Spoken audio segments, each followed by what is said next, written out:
We weathered the storm here in Pittsburgh. Yesterday, postponed. Today, we're back playing baseball. It is game one. The Brewers and the Pirates in what will now be an 8-game road trip from PNC Park. And look who's back. Jonathan Lucroy in the starting lineup tonight. The Brewers' young catcher is back in there after a minor league rehabilitation assignment. And, of course, it was the hero from Sunday, Casey McGee.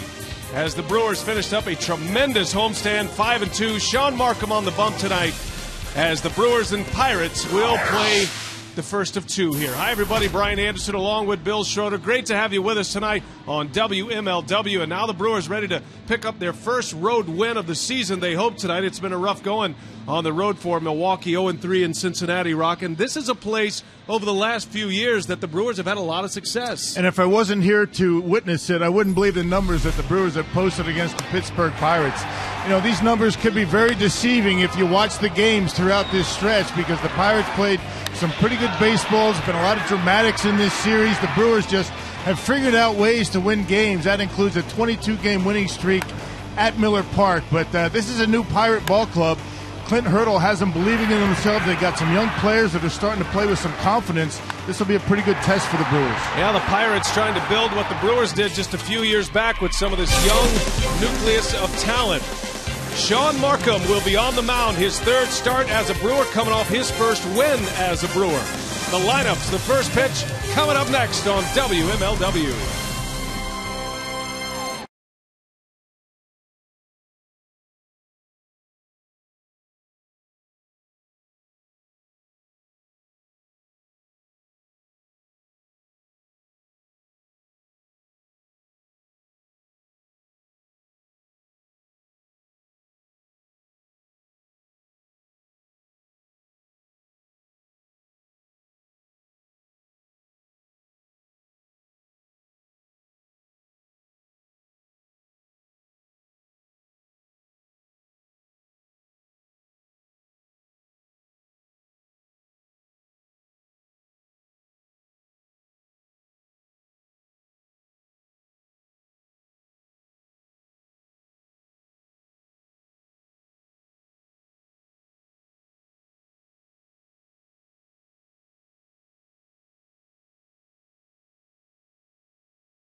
On WMLW is presented by Triple Hop Brewed Miller Lite. Taste greatness. By Feltco. For quality windows, siding, and doors, call 866-4FELTCO. And by Menards. Save big money on all your home improvement needs at Menards. Yes, sir. The Allegheny is riding high right now after a lot of rain over the last week. But a beautiful night for baseball in downtown Pittsburgh. We are at PNC Park. Brian Anderson with Bill Schroeder. And it's great to have you with us on WMLW tonight. Ron Renneke, his first trip to PNC Park, and had an extensive run out there with Clint Hurdle to go through the ground rules of this pitcher-friendly ballpark. Here is Ron Renneke's Toyota batting order tonight. Ricky Weeks, Carlos Gomez, and Ryan Braun at the top. Prince Fielder, Casey McGee, Mark Kotze in the middle with Uni Betancourt, Jonathan Lucroy, and Sean Markham rounding it out. First game of the year for Lucroy. And they'll be matching up against Pittsburgh's opening day starter, Kevin Correa. Yeah, the Lexus scouting report. He does have a live arm. He has good sink on his fastball, but not a lot of big strikeout totals. Fastball, curve, cutter, and a changeup for Correa, and he doesn't give up many home runs. None this year. A career high as a starter, only 20. So he does a good job of keeping the ball on the ground. A good start to his season at 2-0. He beat Chris Carpenter in St. Louis and Ryan Dempster in Chicago. And Correa's first pitch inside, and away we go from Pittsburgh. There's Fielden Colbreth. He's the home plate umpire tonight. Adrian Johnson, Gary Cederstrom, and Lance Barksdale on the bases.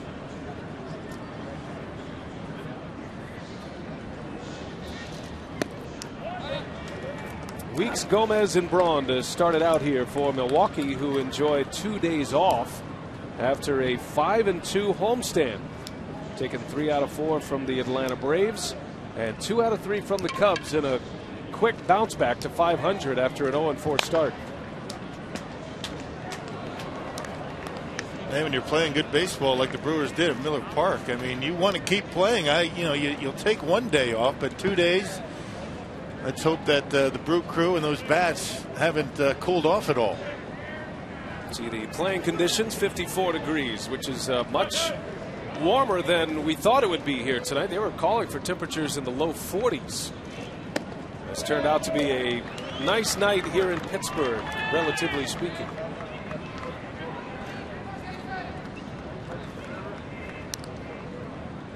That's a great sight, isn't it? The sun bouncing off all the buildings downtown Pittsburgh. The 3-1 to Weeks. Chopper foul, 3 balls, 2 strikes. Let's check the Pirates defensively. A lot of young talent on this Pittsburgh team this year. You got Jose Tabata in left field, Andrew McCutchen in center with Matt Diaz in right. The infield is Alvarez, Cedeno, Neil Walker, and Lyle Overbay, the former Brewer. Ryan Doma does the catching, and it's Correa on the mound. Menard's Pirates defense. The defense so far has struggled a bit for the Pirates. We talked about how young they are at a lot of their positions. They've committed 8 errors. That's near the bottom of the National League. The Giants surprisingly have made the most errors, 10. And Clint Hurdle is hoping that pitching and defense is going to get better as the season goes on. Well, they've got a good ballpark to build around. Pitching and defense, certainly a pitcher-friendly ballpark.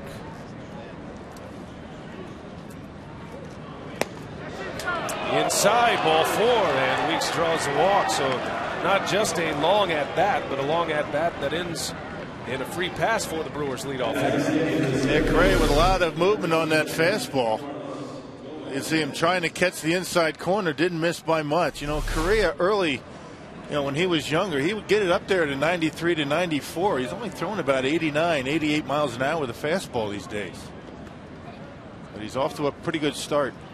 Signed a 2-year deal with the Pirates, coming over from the San Diego Padres, where he spent the last 2 seasons. As he deals strike 1 to Carlos Gomez. You see the numbers on Correa. One of his appearances was out of the bullpen. That was Saturday against the Colorado Rockies. Clint Hurdle found himself in a little bit of trouble down there with his bullpen.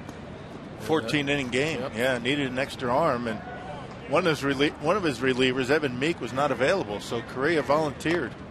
You don't see many opening day starters volunteer to pitch out of the pen, but Correa is a guy that is used to coming out of the pen. 2 wins to start the season. He was fantastic against the St. Louis Cardinals in his last start. So both of his wins already coming against division opponents at this point.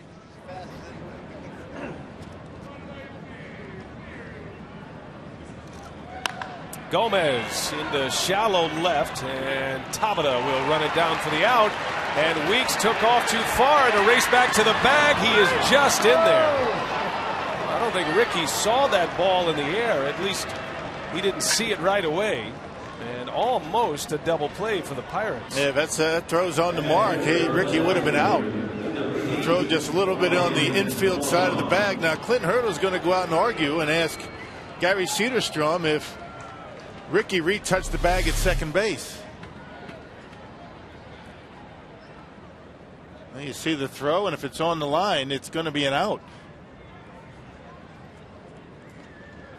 I like how Overbay, he knew he couldn't tag him, so he just decided to step on the bag like a force, you know, like he was going to make that play with the spike.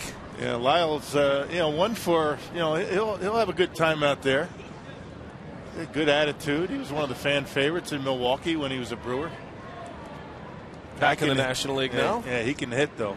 A doubles machine, Lyle Overbay. So Clint Hurdle has his say, and obviously Weeks did retouch the bag at second base. I wasn't sure if he made it to the bag or not. Looks like he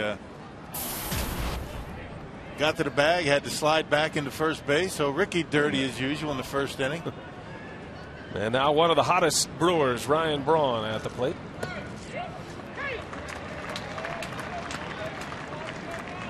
Braun and Fielder on some kind of hot streak for Milwaukee. A great homestand. Fielder was the National League Player of the Week for his efforts last week.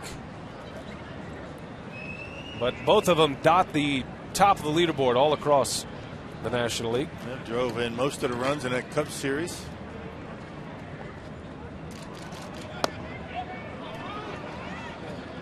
Coming into play today, Braun is tied for first in the National League in home runs with 4. Tied with Pat Burrell of the Giants and Troy Tulowitzki of the Rockies. And Fielder is second in the league in RBIs behind Ryan Howard. Prince has 11 driven in, while Howard has posted 12 for the Phillies.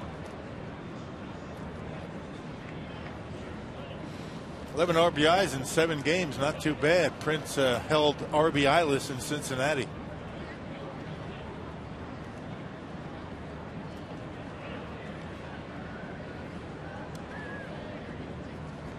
Now Braun and Fielder both homering on Sunday. The last time the Brewers were in action, it's been 2 days off.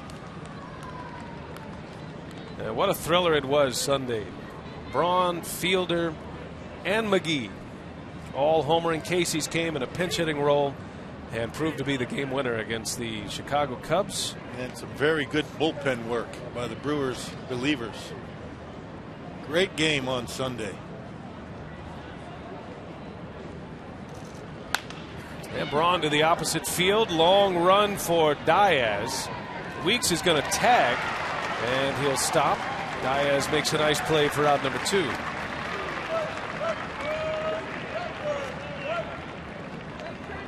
So Braun retired, 2 gone in the inning. And here comes Prince Fielder. And the numbers speak for themselves. The last 5 games, all 11 runs driven in for the season. And you can see where his point of contact is and where he's hitting the baseball. Not trying to pull it into center field, into left center. And he is seeing it well right now. Last 5 games, look at the numbers. National League Player of the Week for Prince Fielder. Little bouncer over to Overbay. And Correa is out of the first despite a leadoff walk. Pirates are coming up against Sean Markham when we come back.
As we head to the bottom of the first inning, Pirates coming up against Sean Markham.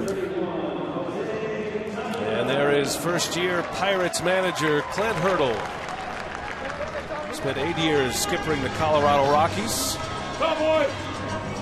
Pirates off to a 5-5 start. They lost 3 out of 4 to the Rockies in their last series. Toyota batting order for Hurdle is Tabata, Walker, McCutchen at the top with Overbay, Diaz, and Alvarez in the middle. And then it's Domet, Cedeno, and Correa. A couple of switch hitters in that lineup for Clint Hurdle here tonight. And a big story in the National League this year. Jose Tabata leading off for the Pittsburgh Pirates. He's already connected for 2 home runs and is riding a major league high 10-game hitting streak to start the day. He's hitting every game he's played in this year. Yeah, Brewers saw him last year, and he can swing the bat a little bit. And Clint Hurdle is glad to see him getting on base. He can put McCutchen down in more of an RBI position in the batting order. So Tabata off to a very nice start. You got some young hitters in this lineup that are going to be pretty good. This is a dangerous team. When they get going and they get their confidence, they can put up some runs.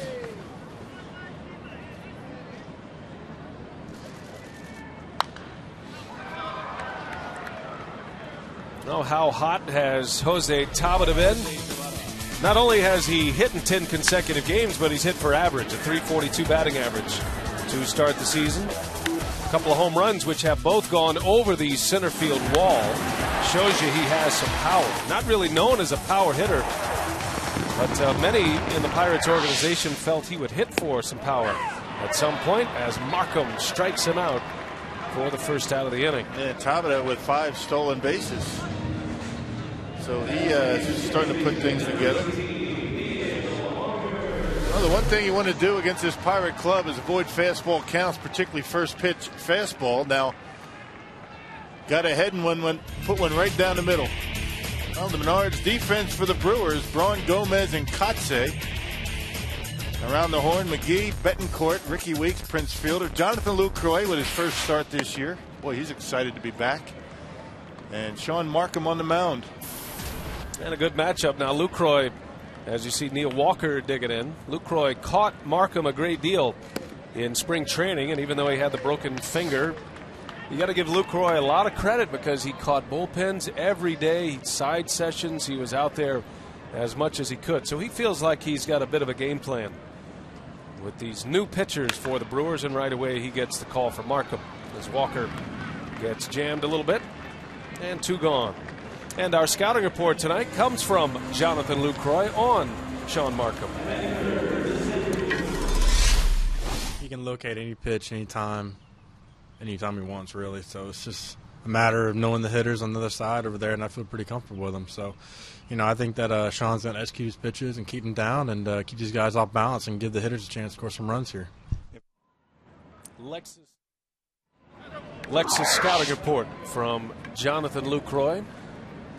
I'm sure Jonathan even enjoyed being asked to give the scouting report again. He's so anxious to get back into the routine. He's pumped up. Why wouldn't you be, right? Yeah, he did work very hard to keep himself in shape, doing a lot of running, some throwing. The only thing really he could not do was swing the bat with that broken pinky with the pin in the finger. But he had some pretty good at-bats down in the minor leagues, and here he is. Didn't take him long. Markham facing Andrew McCutchen with 2 outs in the first, who now becomes the premier hitter in this Pittsburgh lineup. McCutchen's kind of bounced around first, second over the first few years of his career, but now settling into the 3-hole. And quite a 1-2 punch, you would figure. They're young, but between Neil Walker and Andrew McCutchen, McCutchen's just 24 years of age. Walker at 25.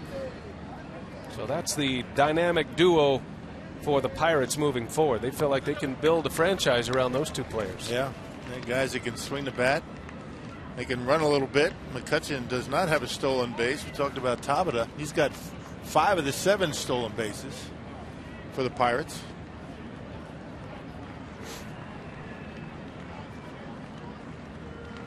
Three balls, 2 strikes on McCutchen. Off the end of the bat. That's a big start for Sean Markham. He tries to pitch his way back into condition. Remember, he had to skip a start at the end of spring training, and he did make a start against Cincinnati and then again against Atlanta, which was a victory, and those are his final numbers against the Atlanta Braves. I think today is the first time Ron Renneke and Rick Kranitz feel good about Markham extending near 100 pitches. As McCutchen flies out, inning over. 3 up, 3 down start for Sean Markham.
From Pittsburgh, and Casey McGee will lead off for Milwaukee, and what a Sunday it was for a struggling hitter who got his chance at a pinch hitting appearance. And did he ever deliver, partner?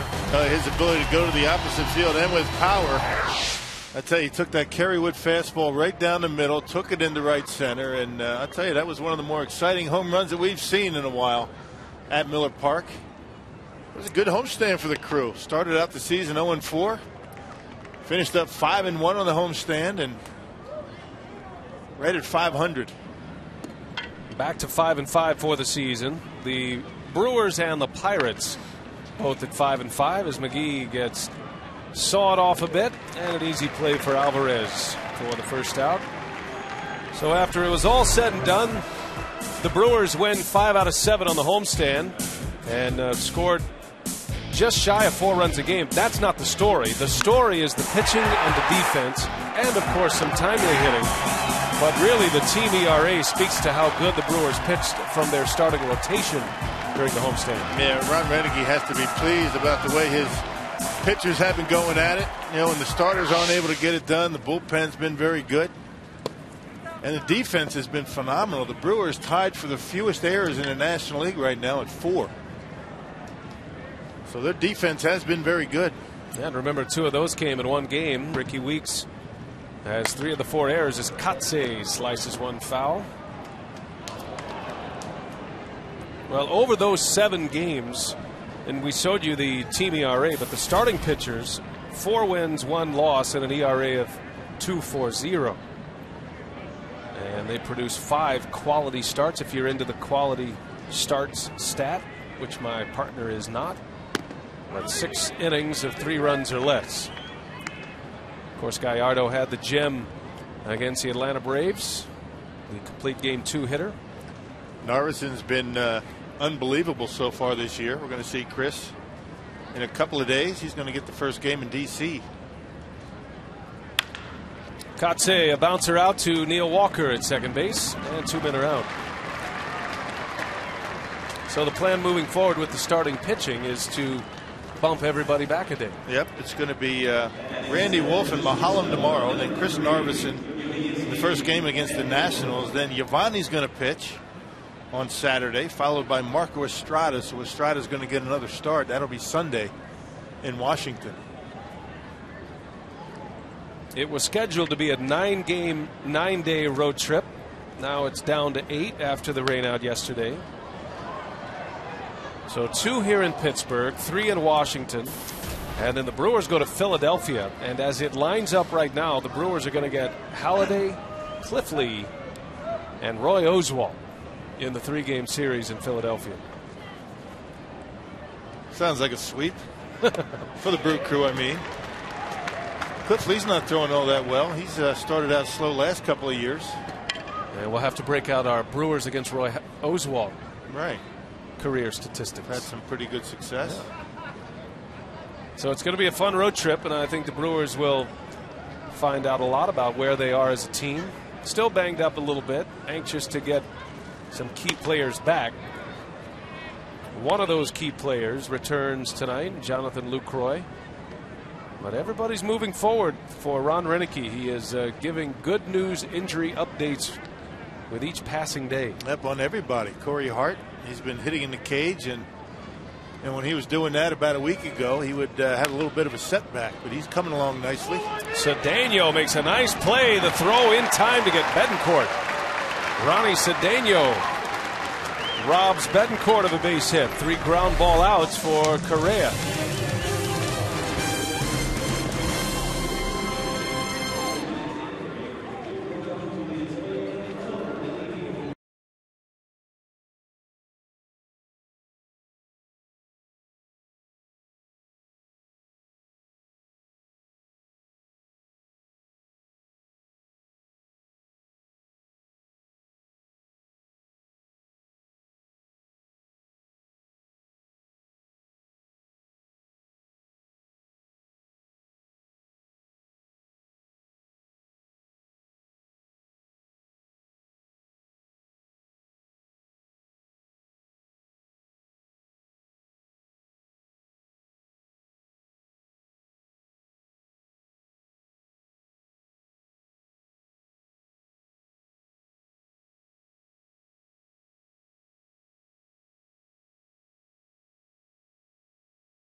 Usingers in baseball. It's just not summer without them. And by Steinhoffels, Wisconsin's #1 furniture and mattress store since 1934.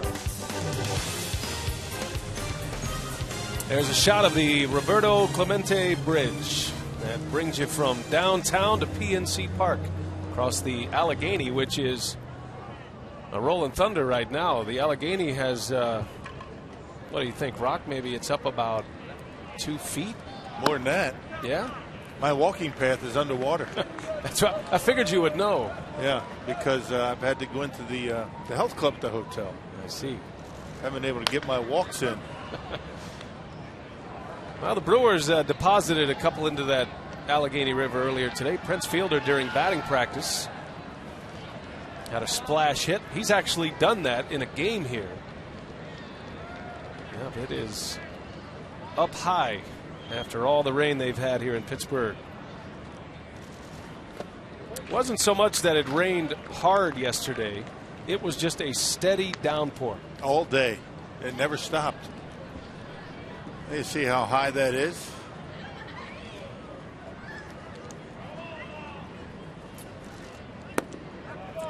Former teammates in the Blue Jays system with Overbay and Sean Markham matching up. Know each other very well. And the shift to perfection. Hit it right at Yuniesky Betancourt for the first out. Hey, get one infield box ticket in Casey's Corner plus a limited edition Casey McGee t-shirt for just $40. The portion of the proceeds benefit United Cerebral Palsy. Visit brewers.com/Casey.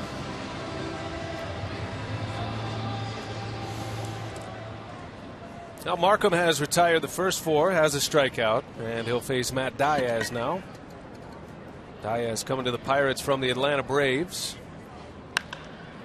And does that very well. Opposite field hitter. Kotsay toward the line. He's got it. Nice catch up against the railing.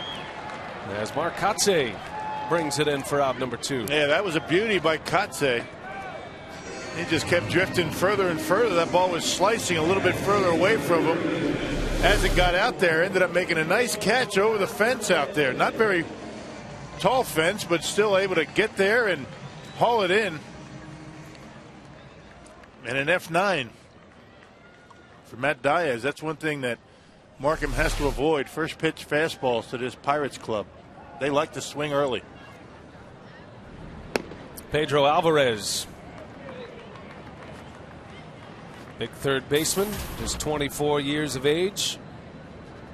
It was only 3 years ago he was the Pirates' first-round draft pick, number 2 overall. Surfaced in the big leagues last year, and Alvarez is now a fixture at third base for the Pirates, but he's off to a very slow start, hitting .195 and has just 1 extra base hit out in front of a Markham changeup. Lucroy makes a catch. And a nice start for Sean Markham. Excellent play in right field. Mark Kotsay.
As we head to the top of the third inning, I want to remind you that tonight after the game, stay tuned for Sports Fanatics, the final out, your post-game special to tonight's Brewers game. Sports Fanatics, the final out tonight, right after the game here on WMLW.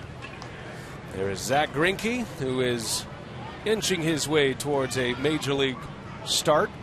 Greinke threw yesterday a simulated game in the tunnel underneath PNC Stadium, and I guess it went well. Greinke said he would have preferred to have been outside, but it was raining outside.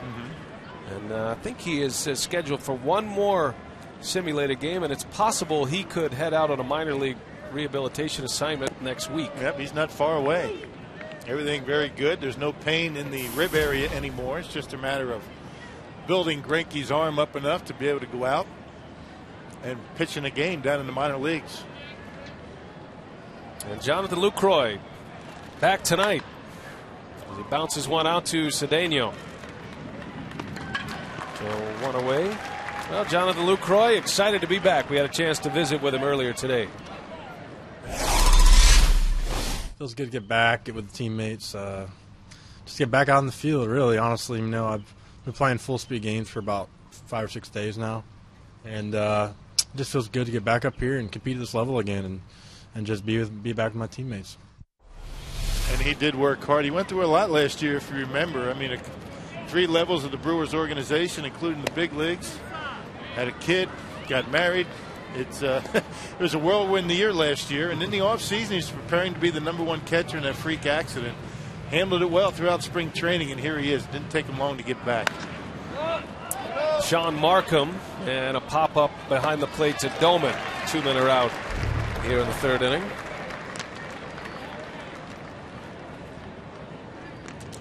Markham still waiting on his first hit. Takes a good cut.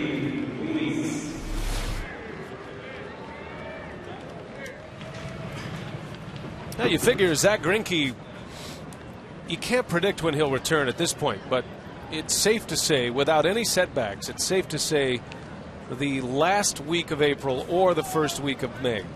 So that's a pretty agreeable return time if you talk to the athletic training staff or Gord Ash.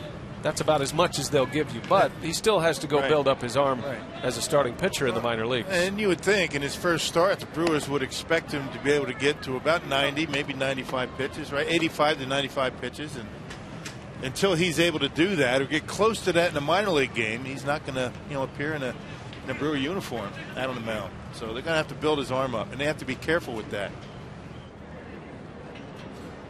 Back to the top of the order in Weeks. Just looking at that graphic, it shows you how durable Greinke has been. The 30-plus starts, the 200-plus innings. So when all is said and done, if the Brewers can keep things together while he's gone, it could actually turn into a bit of a positive for Milwaukee that Greinke has this time off and obviously a chance to finish strong. But that's a lot of innings for a guy. And his Cy Young year was the 09 season, the 16-win season with Kansas City. Bit of a down season last year. Another jam shot. And 2 pitchers that are cruising right along here, Markham and Correa.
Score here at PNC Park in Pittsburgh, and follow the Brewers with MLB.com @Bat11 app for your iPhone, iPad, Android, or BlackBerry. Get live audio, pitch-by-pitch tracking, video highlights, and more.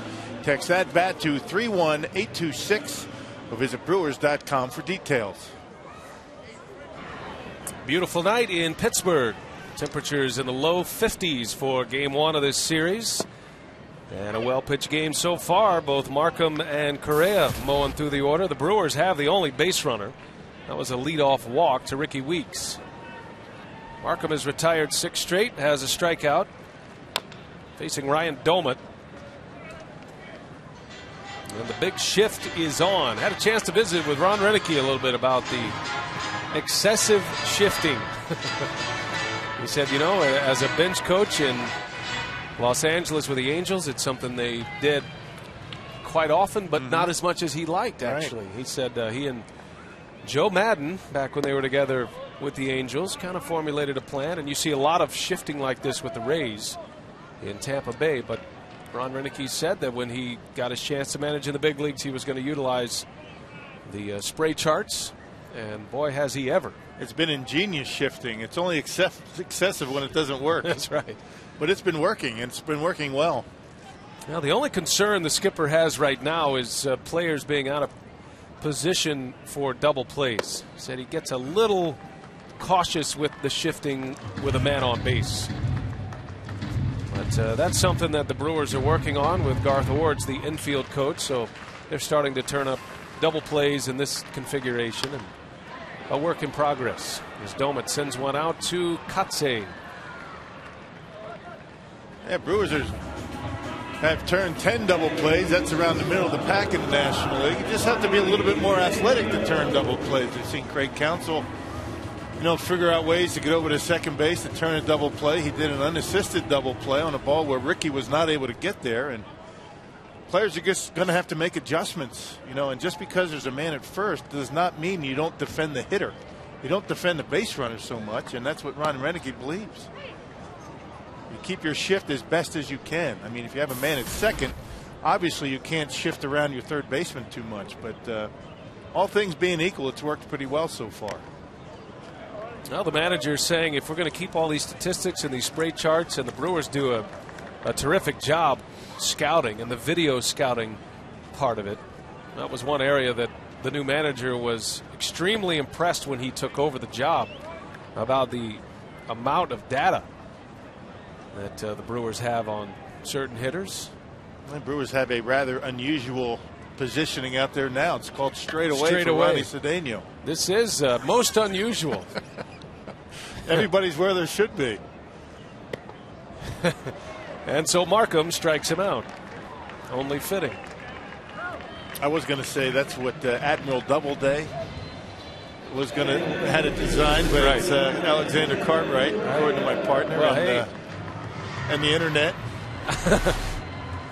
And you know what? The latest findings, Alexander Cartwright is now being questioned as the authentic inventor of baseball. And Abner's going to be slipped right in there. No, again. Doubleday's long gone.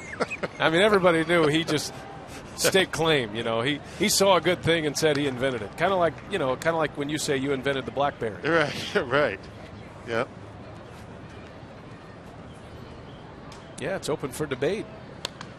Can't tell you how you dashed my childhood upbringing with baseball and the Hall of Fame and Doubleday Field and all that. Right. Just in one quick comment. It's all done. That was year one, too, wasn't it? Yeah, it was. You didn't start well. Now Markham strikes out Correa. And 3 strikeouts for Markham, 9 in a row, retired. And the big boys are coming up. Gomez will lead off, then Braun and Fielder.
Our game reset after 3 in the books here in Pittsburgh. It's brought to you by Airtran, and the pitchers have dominated so far. Markham has retired 9 straight to start the game with 3 strikeouts. While Kevin Correa issued a leadoff walk, but he's retired 9 in a row since. And we're already in the 4th inning. Kevin Correa doing a little bit differently than Sean Markham. Markham with a good changeup tonight. Breaking ball has been good and down in the zone. And Correa has been eating up some Brewer hitters inside. Got some good movement on that fastball. Carlos Gomez will lead off. Hits that one hard into left field. Tabata is back, and he's got it for the out. Ball just doesn't go anywhere in this ballpark, particularly on a night like tonight. And a little bit cool. It's been damp. Gomez hit that one well, and that wasn't even to the warning track. That right there is the difference between Miller Park and PNC Park. That's a home run in Milwaukee, but not here. It's not as much deep into straightaway center. It's 399 to straightaway center, but it juts out into deep left center at 410, so the alleys are very deep. I tell you, 399 out there, but it plays a lot deeper than that. I think the humidity, you know, all the moisture from the river, and you just don't see baseballs travel too well. You can get them out of here in right field and down both lines. Down the left field line is where you've got to hit them, unless you're one of the big guys like Braun and Fielder. But you get them from gap to gap here, you've earned them.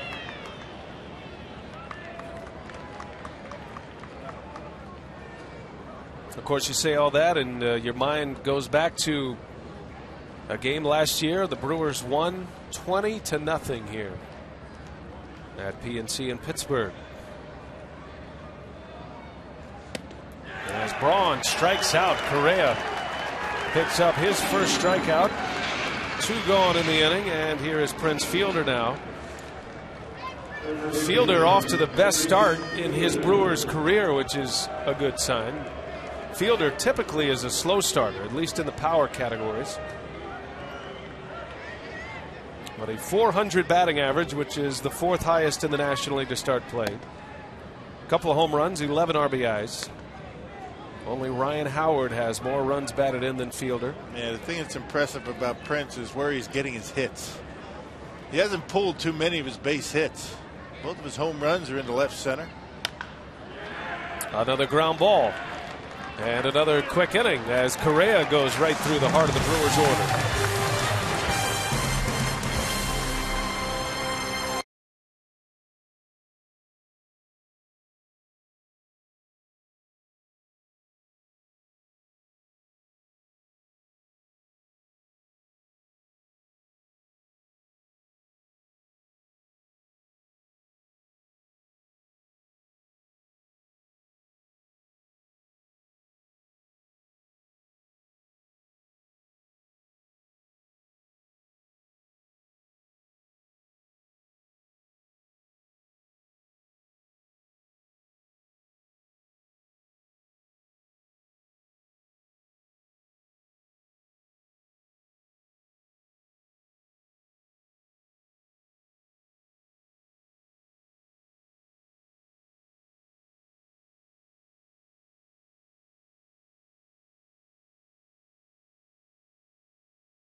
Go to the bottom of the 4th inning from PNC in Pittsburgh. How good have the starters been?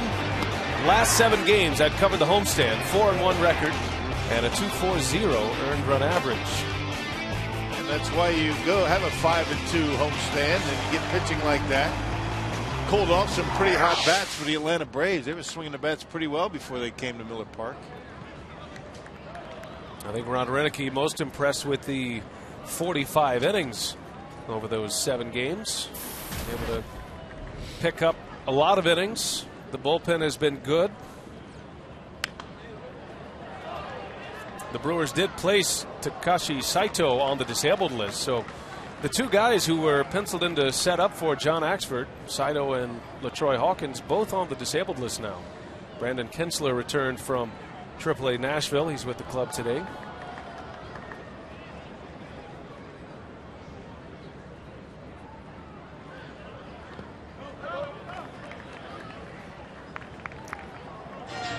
When you're having starters go deep into games, of course, that complete game by Gallardo did wonders for the bullpen to give him that extra day. Makes it a lot easier on the bullpen.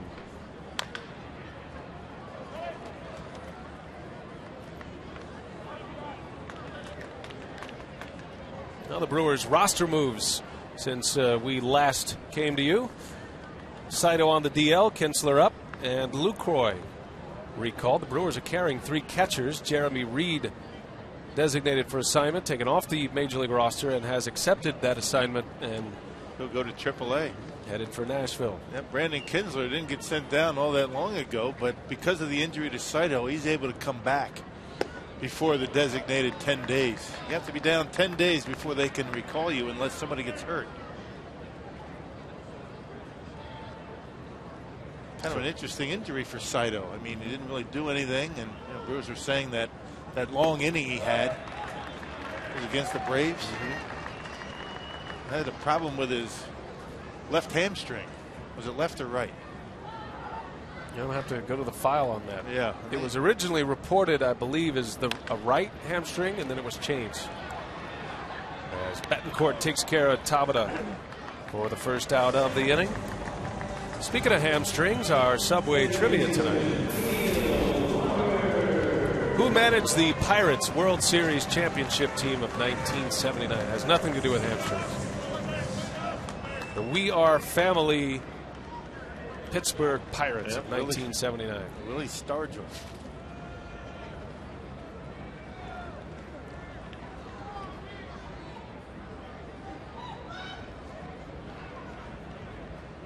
One man out for Walker.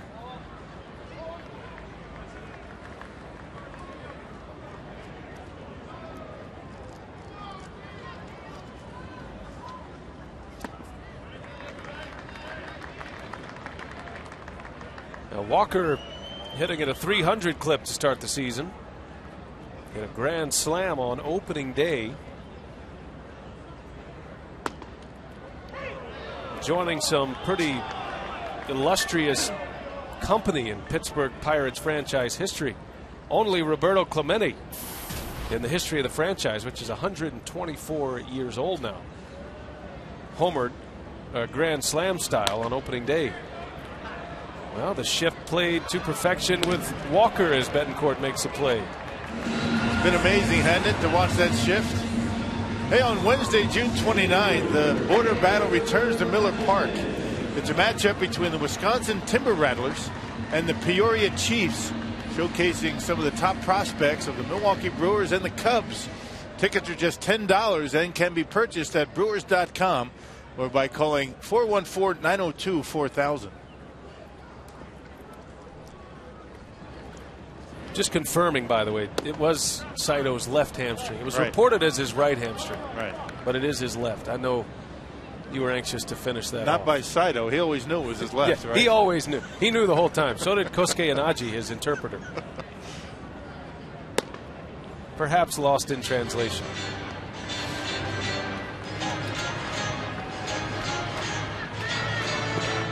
Two-men are out for Andrew McCutchen.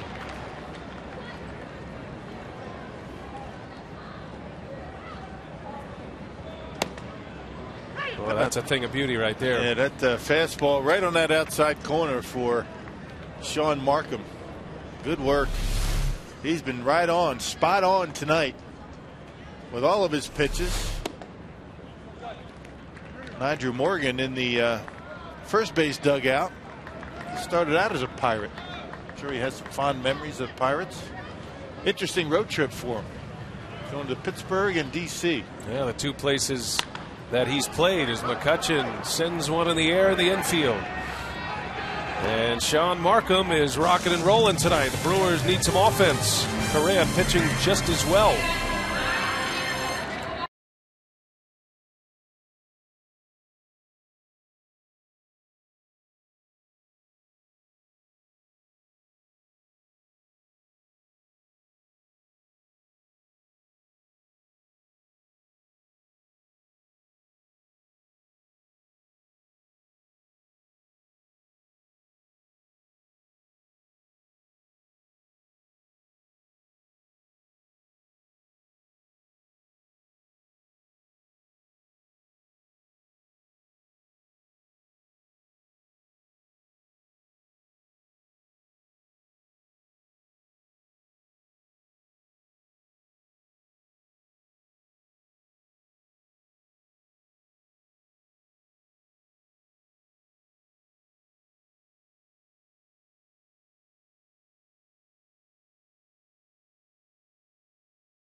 In it here in Pittsburgh tonight. Always get a good following here in Pittsburgh. Sitting above the Brewers first base dugout, Casey McGehee will lead off on a night for the pitcher with temperatures in the low 50s. It has held true so far in this big ballpark. McGehee grounded out his last time up. Little bouncer over to third base. Like so many of the Brewer hitters already, Correa able to get in on his hands. Comes right back in there this time. And again, not big velocity. I mean, he's only reached 90 a couple of times. He's been working about 88 to 89 with some pretty good movement inside. Haven't seen too many of his change-ups, the BP fastballs. There's a cutter. And McGehee pulls off into the dugout, or on top of the dugout. That's really, for a hitter, that's about the only benefit you have here, is the small foul territory down the lines. Yeah, here's a cut fastball. You see the way it moves away from Casey just a little bit, just enough to keep that, get that front shoulder to leak out a little bit. Then it kind of takes a turn to the outside corner. And you really can't pick it up. There's really no breaking ball rotation on it. It's all finger pressure.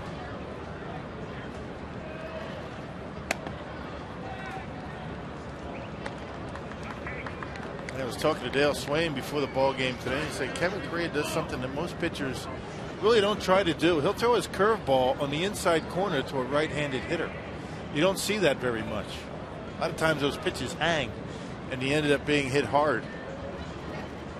There's a curveball on the outside corner. Once in a while, you'll see Doman set up inside with a right-hander up there, and Correa will try and catch the inside corner with it. Something that's very unusual. Surprises hitters.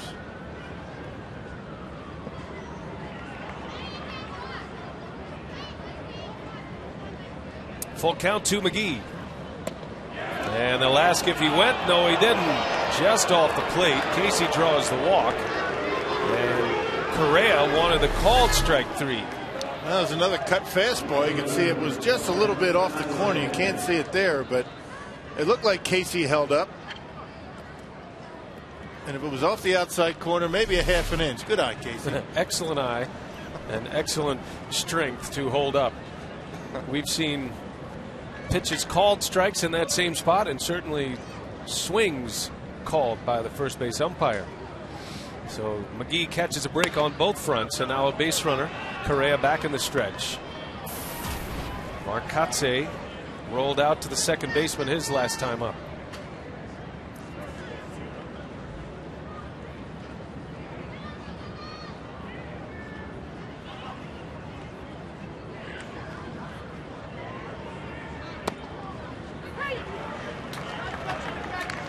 Well, Ron Renicky had a decision to make before the game today with a left-handed starter tomorrow. Does he go with Nyjer Morgan in right field or Mark Kotsay? And it's Kotsay who gets a call, hoping to keep his bat sharp. It's going to be a big need off the bench, but Renicky just praising the work of Nyjer Morgan and the kind of impact he's made on this team. An exciting young player that plays with a lot of energy. He gets out on the base paths, not afraid to steal a base. He's done a nice job defensively. It's been a lot of fun watching Nyjer Morgan go at it. He's become a fan favorite in Milwaukee. That's the way you want to start your career with the ball club. Yeah. Hot as a firecracker at the plate and not afraid to mix it up and have some contact out there on the field. Well, he was an old ex-hockey player, so why not? Yeah, he knows all about the contact. Matter of fact, the Penguins are in action tonight just across the Allegheny at the Consol Energy Center. Penguins and the Tampa Bay Lightning get their best of 7 started in the NHL. Nyjer Morgan probably thinking, if this game can go quickly, we might have a chance to catch the last period over there. Good luck getting in. Kotsay into center field, and McCutchen is there for the out. First out of the 5th.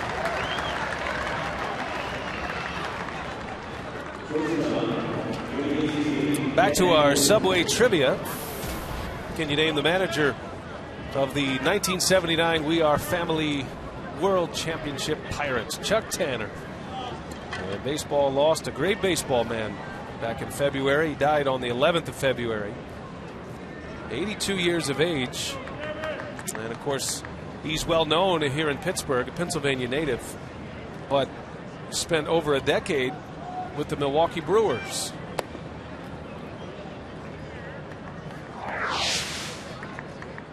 Yep, and he started with the Brewers around the time that Phil Garner became a manager with Milwaukee. Obviously, the connection with the Pirates with Phil Garner and Chuck Tanner. Great baseball man. We'd see him around here at PNC Park from time to time when the Brewers were here. Very gracious gentleman. Baseball's going to miss him. McGee takes off, and the throw is in time. Maybe a missed sign there. You don't see Casey McGee try to steal bases, and it looks like a botched hit-and-run attempt. Yeah, it took Doman forever to get rid of that baseball, and he had all kinds of problems last year throwing out base runners. I mean, look how long it takes Doman to get rid of it. The throw's not that great, but Casey's not a base stealer. I'm wondering if somebody missed a sign. I agree. You're not going to see Casey with a straight steal very often. They saw McGee look back into the hitter, which would indicate a hit and run. So now 2 men are out, and Betancourt rolls one out to Cedeno. So the leadoff walk is wiped out with a caught stealing. 5 shutout for Correa. Pirates coming up.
1, no score here at PNC Park. Already bottom of the 5th. Has been a pitcher's duel here, and for just $25, get a Lowe's outfield ticket to select Brewers day games and a $25 Potawatomi Bingo Casino restaurant gift card.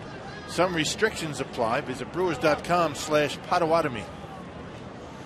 Bottom of the 5th inning from PNC. First ball swinging, Lyle Overbay, and there is the first hit of the game. Overbay jumps on the first pitch from Markham. From one former Blue Jay to another. Yeah, from 06 to 2010, they were teammates, and if anybody knows Sean Markham, it's Lyle Overbay. But on the flip side of that, I mean, if anybody knows Overbay, it's Markham. First pitch fastball in on his hands and able to pull the hands in and hit it into right field. Overbay covers home plate very well. You have to be careful again. You can't overstress the fact that you can't throw first pitch fastballs for strikes to these guys. Now it's Matt Diaz. He swings to the first pitch and a base hit. Back-to-back hits for the Pirates on 2 pitches. First pitches for both fastballs and both base hits. A free swinging ball club, these Pittsburgh Pirates. You got to throw something other than the fastball. First pitch for a strike. That's what Markham did so well in his start against the Braves. That actually looked like a bit of a cutter that stayed in the middle part of the plate and into center field. A ground ball that found a hole. So 2 on to start the inning, and it's Pedro Alvarez.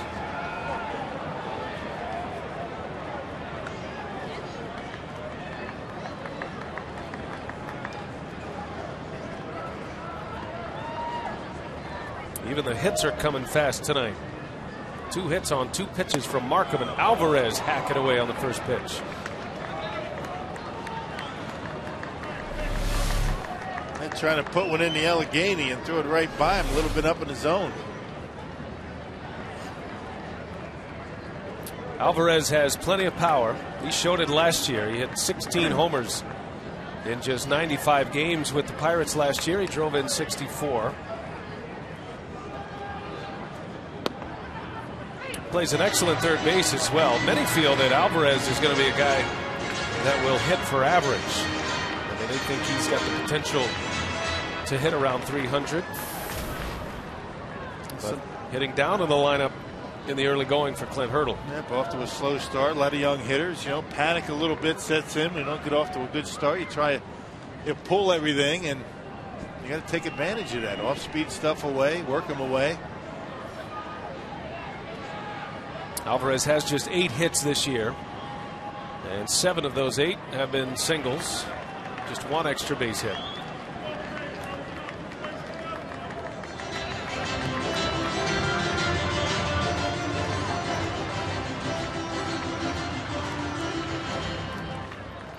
You got Pedro Alvarez, who's 24, McCutcheon's 24, Neil Walker 25, and Tabata 22.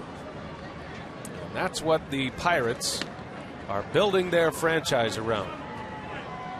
Much like the Brewers did with guys like Weeks and Hart and Hardy. As Markham strikes out Pedro Alvarez. A big K for Sean Markham for the first out of the 5th inning. Well, you get the out, you don't advance the base runners. Now a double play ball gets him out of the inning. Great changeup by Markham.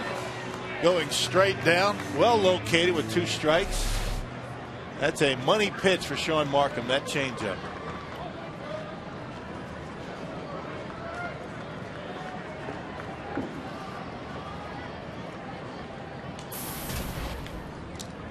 Ryan Doumit and his hefty beard with 1 away and 2 on in the 5th.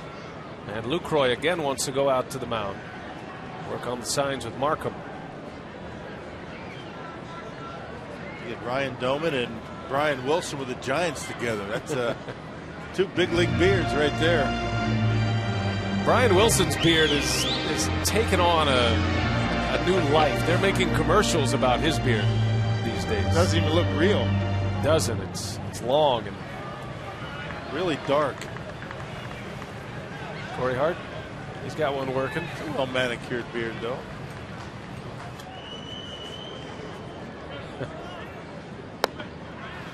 There's a strike to Doumit. Lisa McGee. That's about as close as you can get to Ryan Doman.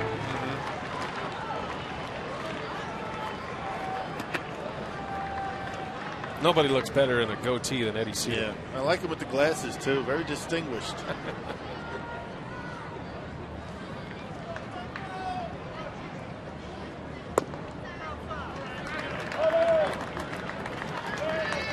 Well, Doman not playing in the outfield anymore under Clint Hurdle. Catching exclusively. That guy's got his playoff beard going too.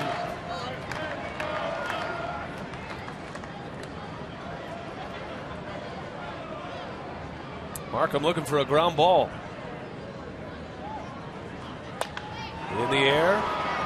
Back is Betancourt. Had him out in front of a changeup. And Markham with 2 quick outs after the first 2 reached on singles.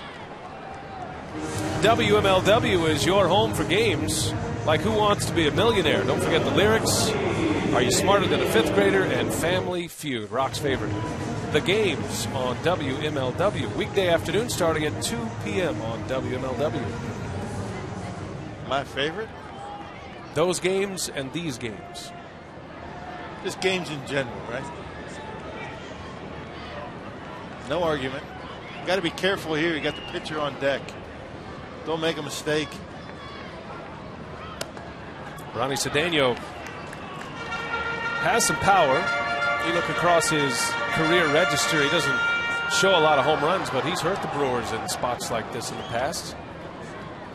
Has what they call pull power, which is the one spot here in PNC Park that you have an advantage. It's only 325 down the left field line. 2 on, 2 out. And Markham behind in the count. Be careful. That's what they're doing.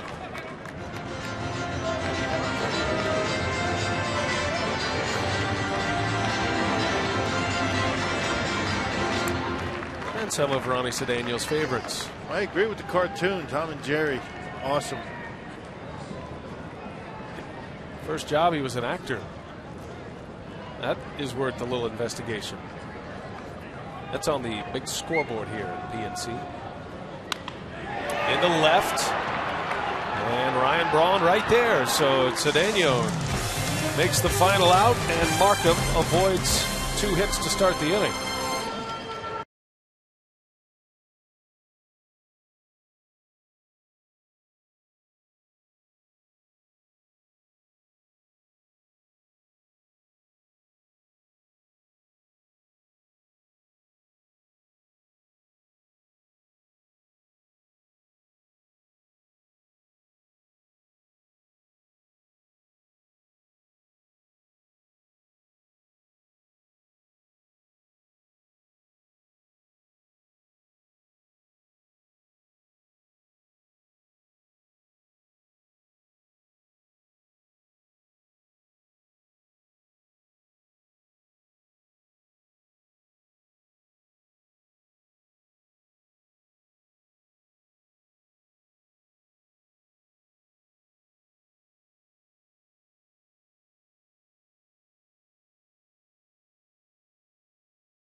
Baseball on WMLW is presented by American TV, American Furniture, Electronics, and Appliances. Bring it home. And by the Miller Lite Vortex Bottle. Taste greatness. With producer Chris Withers, director Michael Odino, Brian Mikulajic doing whatever he does. Brian Anderson with Bill Schroeder. Great to have you with us tonight. It has been all about the pitching. As Kevin Correa, 5 no-hit innings in the books. Sean Markham giving up 2 hits to start the 5th inning, but then retired the next 3 in order. And the Pirates strand a pair in the bottom of the 5th. Lucroy, his 2nd at-bat of the season. Grounded out his first time up. Lucroy played in 4 games for Double-A Huntsville. In his rehabilitation starts, he broke his right pinky finger before games began in spring training. Had to put a pen in that finger, which actually was to protect it a little bit. Lucroy was able to catch bullpens and throw and do all of the legwork that is required to catch a full schedule in the major leagues. And he's able to keep his ability to, catch and receive the baseball. So, that wasn't a problem for him to get back. Lucroy sends one into the left center field gap. That is going to get down and go all the way to the point. 410 feet away. Lucroy around second will stop there with a double. And the Brewers' first hit of the game comes from Jonathan Lucroy. Yeah, doing a nice job waiting back. It looked like a breaking pitch, and Lucroy able to center on it and drive it into that left center field gap. So Jonathan's got his first hit of the season out of the way.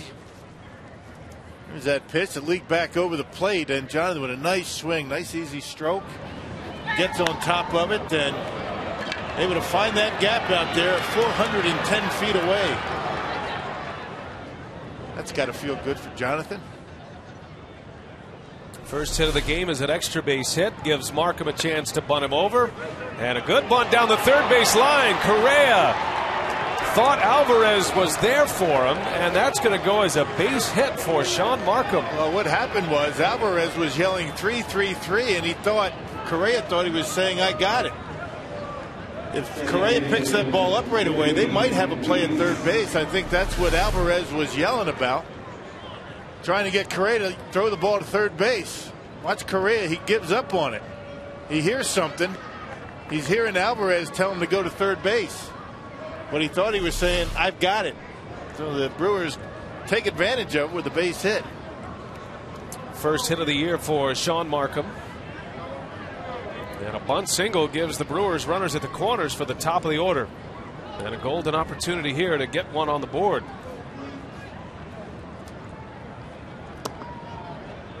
Take you back to the bunt and listen in. That's a good call, partner. You can hear him say 3-3-3, and I don't know why he stopped going after the baseball, because that doesn't sound anything like "I got it." A break for the Crew as Weeks fouls it away. Well, runs have been tough to come by against Kevin Correa this year. And the only thing I can think of, if you think it along Correa's way of thinking, I mean, how often do you hear a third baseman actually yell where to throw the ball? That's normally the catcher's job. So he was somewhat caught off guard by Alvarez saying something, and that's why he stopped.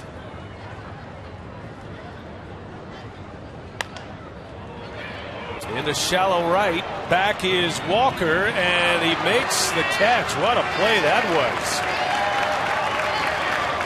Neil Walker, an excellent play, gets it back to the infield quickly. Lucroy was halfway. There's no chance he was going to score on a tag. Yeah, he does a nice job, does Walker. He keeps his eye on the baseball right away, has the presence of mind to spin around just in case Jonathan Lucroy was going to pull a Josh Hamilton.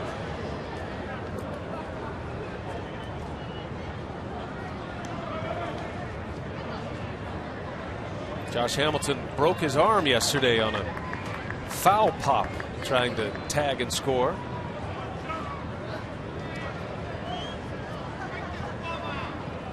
As Gomez sends one to right. Over is Diaz. He's got a good arm. Lucroy will tag. Here comes the throw. Lucroy's in there. Carlos Gomez gives the Brewers the lead with a sacrifice fly and an RBI. Hey, you're right about Diaz. He has a gun out there, just a little bit off the mark. You figure that grass in the infield's a bit damp and might have eaten it up just a little bit. McCrory chugging a home plate in there easily.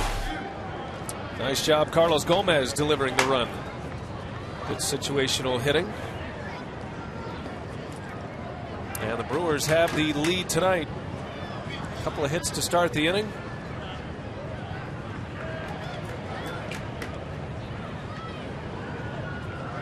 And now it's Ryan Braun with 2 men out. Yeah, saw where, if you don't know the story, Josh Hamilton tried to tag and score. He slid head first. Victor Martinez made a great play for the Detroit Tigers yesterday. Hamilton broke his arm, and then he called out his third base coach, whose name is Dave Anderson. And my brother, Mike Anderson, works for the Rangers. So all morning I'm getting all these text messages and emails saying that, you know, why is your brother sending Josh Hamilton? That's not the one. Right. I mean, you just can't call out your coaches like that. As hard as they work for you all season long. You know, whether he should have gone or not the issue. You never want to call out or blame your third base coach. That's a play that you have to decide on your own. I mean, the third base coach said nobody's at home plate. You can decide whether you have to feel as though you can make it. Either go on your own or you don't. You can't blame your coach. Josh Hamilton did issue an apology today, which is the right thing to do. Well, the catcher, the third baseman, both went for the foul ball over by the third base dugout in that Josh Hamilton incident. Nobody at home plate. The pitcher didn't cover. And Hamilton was told by the third base coach that nobody was there. Go ahead. He takes off, slides head first, and breaks his arm. You can't blame your coach for that. Now, whether you agree or not with the decision to try to score, it was a bang-bang play. I think the Rangers, you know, they have built their team around playing aggressive and trying to steal runs and swipe runs. And I think that's going to be a lot of what you'll see from the Brewers this year. You try to score when most others wouldn't. Yeah, and whether people feel as though they should have played it safe because of the situation and, you know, the second week of the season, players don't think that way. I mean, every play is based on its own merit, and you don't really think in your head, I'm going to try because this is an important run, and I'm not going to go because this doesn't mean anything. It's the first 2 weeks of the season. It just doesn't happen that way. That was a big topic of discussion from yesterday as Braun rips one into left center field. A base hit for Ryan Braun. So the Brewers, with their third time through the batting order now, starting to get their licks in against Kevin Correa. Braun's first hit of the game, first and second now with Fielder coming up. Yep, going right back through the middle. That was that curveball that stayed right down the middle of the plate. Correa missed with it, and Ryan made him pay for it. Right back through the middle. Didn't try and pull it. Shot it right back into center field. Braun keeps chugging along. Boy, he's off to a great start with the bat. The only one who is hotter is the man at the plate, Prince Fielder. 2 ground outs to first base tonight for Fielder.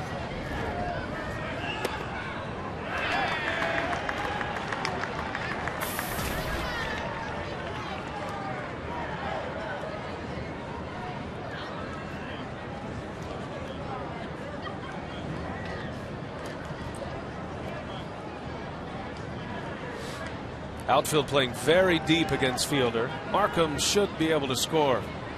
On a base hit, he'll be off with the crack of the bat. Yeah, just to make sure, Ronnie Cedeno trying to keep him close.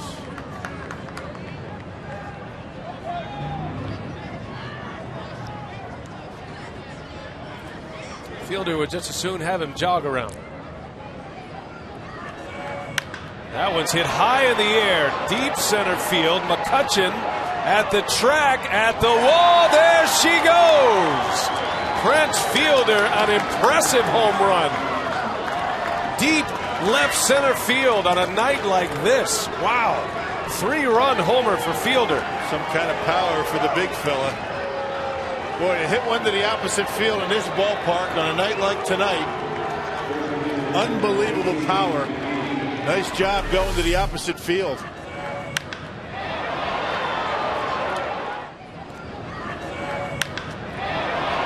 In most ballparks, that's a tape measure shot. Just to get him out over that wall into that bullpen takes a lot to do. when you're taking it the other way. Wow. You could almost see it in McCutcheon's body language. You know, it looked like he had it sized up to make a catch, but it had laid life to it and just kept carrying and carrying into the Brewers bullpen. That was very impressive. All 3 home runs for Prince to left center. Boy, you'll love to see that early in the year. First home run allowed this year by Kevin Correa. We talked about it on our scouting report. He doesn't give up many. Well, Fielder goes to the top of the National League in RBIs with that 3-run homer. His 3rd homer. Now 14 runs batted in.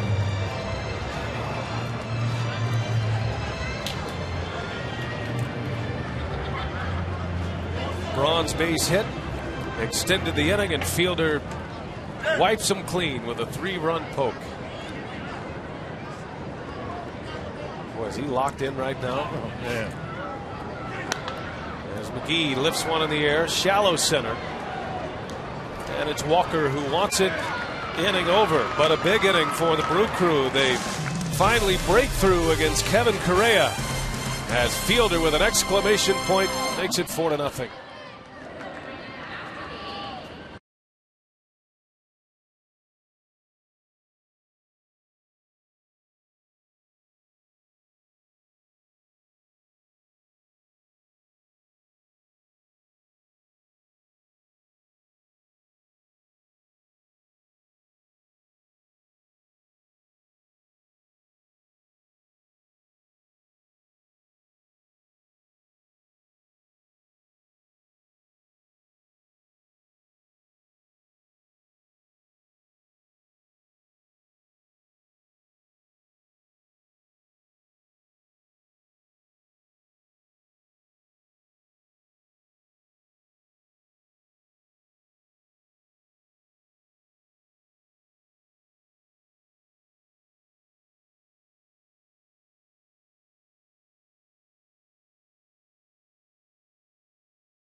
A handful of left-handed batters that can go to that part of the ballpark on a night like this in Pittsburgh. Fielder is one of them, and an impressive home run to give the Brewers a 4-0 lead as he goes to the opposite field. And now Sean Markham pitching with a lead, working on a shutout through 5 innings. He's given up just 2 hits. Yeah, he's been spot on with his command. The changeup's been good. The fastball he's been using sparingly. The only 2 hits that he has given up tonight were back-to-back singles on first pitch fastballs. But very good work by Sean Markham.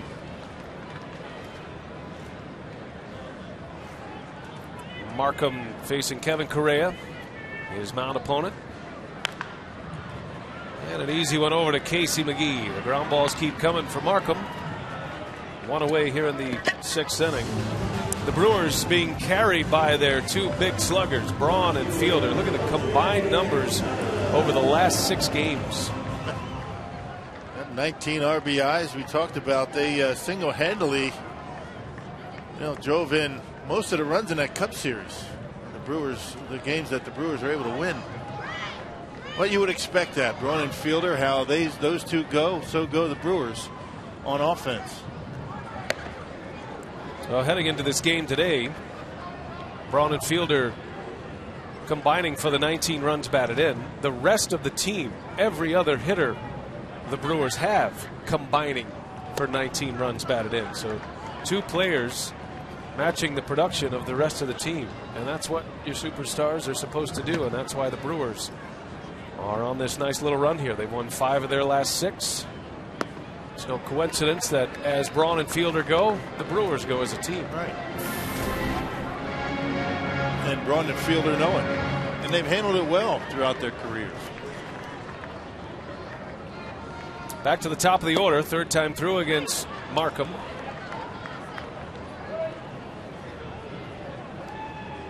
Markham looks good tonight. His best effort so far. He looks like the Sean Markham of the Toronto Blue Jays last year. More free and easy, not as fidgety.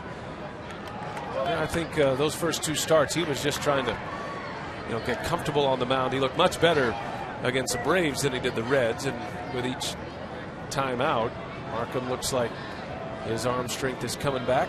Yep, 72 pitches right now, and he's here in the 6th inning.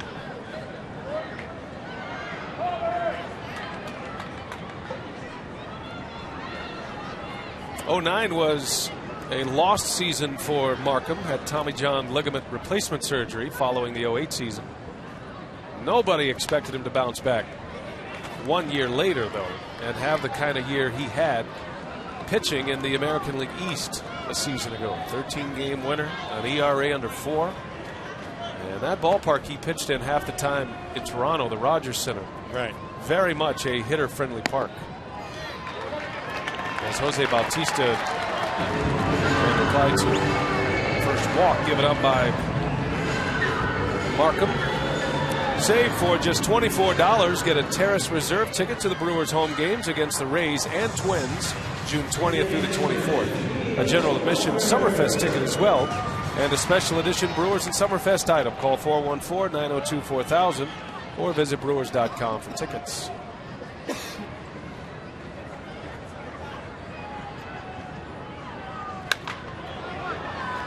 Neil Walker in the air. Betancourt is back. Out number 2.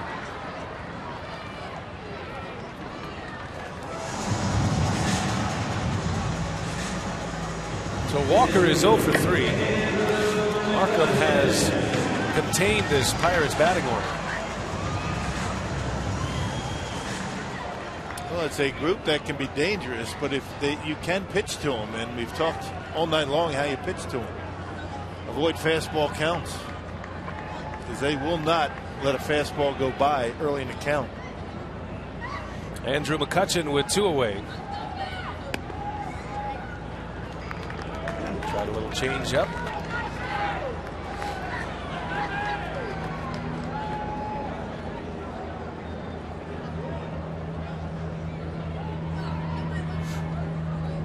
A lot of change-up pitchers get a lot of fly ball outs. In the air, right field. Kotze coming in hard. He's got it. Mark Kotze, as if he's 10 years younger, running free in the outfield. He's made 2 nice catches tonight.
As the Brewers get 4 in the 6th inning, 3 of those coming on a Prince Fielder 3-run homer. Carlos Gomez A sacrifice fly to get the Brewers on the board.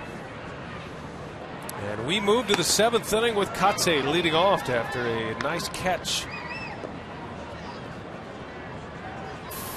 2 good plays out there by Kotsay. Caught one earlier up against the railing down the right field line. There's a lot of ground to cover here in Pittsburgh. Oh, that eats up Alvarez. Recovering is Cedeno, not in time. Kotsay legs it out. Yeah, those are the kind of errors that'll drive a manager and an organization crazy. A 2-hopper right at you. He stayed back on it and was not able to handle it. Came up on him off the glove. Ronnie Cedeno tried his best, but could not get it. That will be an error. The 11th error committed by the Pirates so far this year. Yeah, that's a lot of errors. This is the 11th game.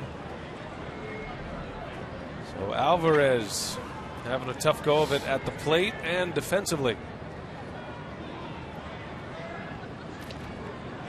Well, the Brewers have the lead now, and that means Nyjer Morgan would be coming in for defensive purposes. So Ron Roenicke lets him run here for Kotsay.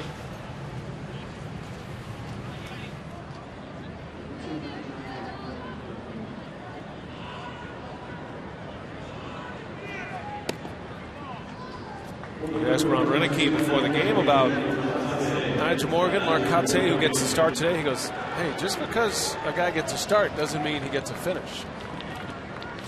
And this fits right into the manager's winning plan for a game and how he wants to utilize his personnel. That's a great thing if you're a bench player in the National League. Pretty good chance you're going to get in there just about every day somehow. Pinch run, pinch hit, defense, something that you do not have the luxury of being able to do in the American League.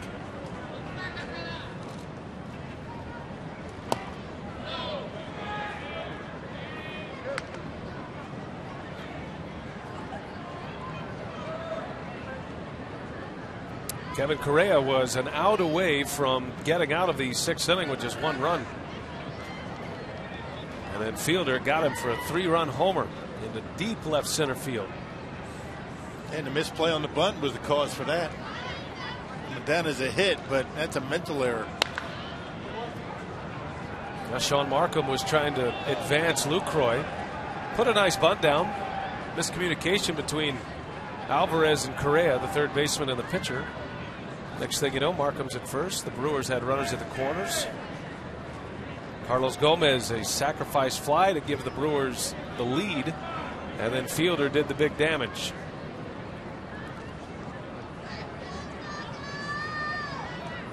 Two balls and a strike. And that one's hit well. Deep left center field. Taveda's on the run, and that one is off the base of the wall. Here comes Morgan around third. He's going to try to score. The throw from Cedeno. Morgan plows into Domit, and he's safe at home. Unbelievable. Is he tough or what?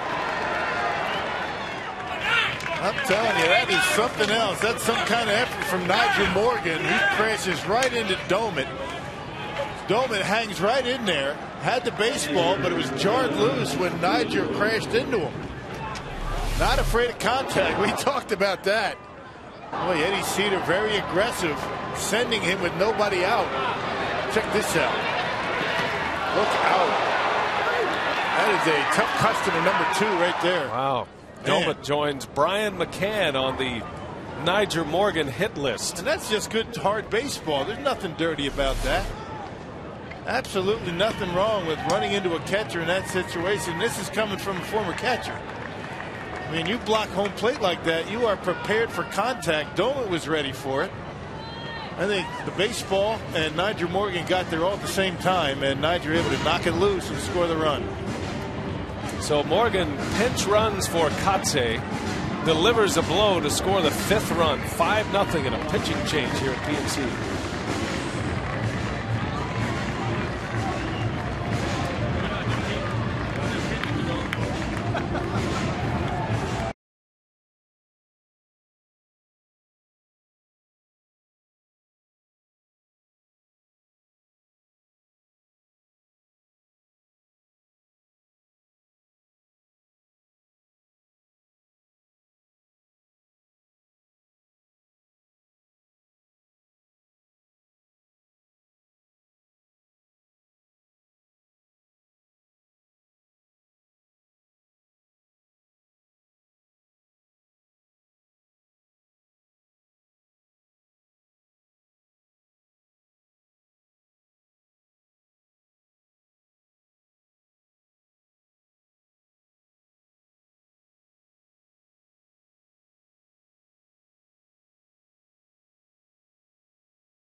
this game, but he certainly had an impact on this game. He pinch runs for Kotsay, and Ed Cedar waves him home, and he dislodges the baseball from another big league catcher. Morgan scores the 5th run. What a great throw from Cedeno to even have a chance at Morgan. Yeah, Doman did the right thing. He picked the baseball up and tagged him, but Morgan had it. And here's the first collision from Nigel Morgan, knocking the ball loose from Brian McCann. There was about, 3 or 4 plays at the plate already this year before that one there tonight by Nigel Morgan. So, and Nigel involved in just about half of them. That's true. And there's an art to the collision as well for Morgan. He's not just crashing in, as our Feldco call to the pin. Crotto will take over for Correa. Crotto's already appearing in his 6th game for the Buccos. They had a rough outing on Sunday, walked 3 batters and gave up a base hit, and it was his first big leagues blown save. A .245 earned run average. A couple of strikeouts, and you can see those 3 walks all on Sunday. Jonathan Lucroy with Betancourt over at third base. But Morgan, and to be serious here, his hockey background, he wasn't a finesse player as a hockey player. He was an enforcer, believe it or not. Obviously, he was bigger, relatively speaking, growing up than the other kids, and that was kind of his role. And then he stopped growing, which is why he ended up in baseball in the first place. But he talks about there being an art to separating the arms of a catcher, to get one arm that has the baseball away from the other arm with the glove. And that's how he feels like he's successful in dislodging the baseball. Well, the other thing that goes into it, a lot of baseball players will have a collision at the plate and they really don't have their heart into it. They do it somewhat begrudgingly. Nigel Morgan looks as though he enjoys it and knows how to do it. And that has a lot to do with his success in that regard. I wouldn't mess with him. You don't have to be big to be an enforcer. Well, he's made an art of it. One of the nicest guys you'll ever want to meet. I mean, very polite, always has a smile on his face, extends his hand every time he sees you. But when he gets between those lines, he's a different guy. That's what you like. One man out here is Sean Markham now. Betancourt still over at third base. And a bouncer. Betancourt's coming to the plate. And Cedeno cannot get it out of his glove. So Betancourt scores. And Sean Markham has his first RBI as a Brewer. And it is 6-0. Hey, talk about good defense. It's not just errors, right? I mean, they do have the one error. That was the ground ball off the glove of Alvarez. But the missed play on the bunt, that cost him some runs. This right here should have been an out if Cedeno gets rid of it right away. Betancourt's going to be an easy out at home plate. And Betancourt is stunned that there was not a play on it. He was bracing for a collision. And all these close plays at the plate. I'll tell you, the Brewers said that they were going to be aggressive when they were in spring training. You say that a lot. You're aggressive in spring training, but the season starts and you really aren't aggressive. But I'll tell you, Eddie Cedar has been very aggressive, and those are his orders from Ron Roenicke. It's not often you send a guy from first base on a double with nobody out and a collision at home plate. Ron Roenicke loves that style of baseball, and Eddie Cedar has been very good at sending base runners so far this year. Not an easy job. There has to be some concern on some level with collisions at the plate. This team, it's fun to watch. Don't get me wrong. It's very enjoyable. It's entertaining, especially when you knock the baseball free. We saw 5 collisions at the plate in the Atlanta series. And of course, Morgan has scored twice, knocking the baseball loose. But there are only so many times you can play that card before an injury happens. Now, we've seen a number of times the Brewers trying to score on plays that other teams don't even try and score on. Ground balls to the infield. We saw it in the Atlanta series and the Cubs series. Brewers taking off, and don't think that the reputation of the Brewers didn't have something to do with Cedeno bobbling that baseball. Cedeno dives, no chance to get the Speedy Weeks. That'll be an infield hit. And Ricky is aboard for the second time. Inning is extended here in the 7th.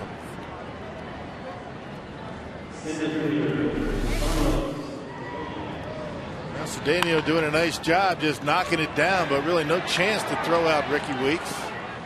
And Ricky doing a good job taking the pitch away from him and just poking it up the middle. And Ricky with his first base hit. He's been on twice.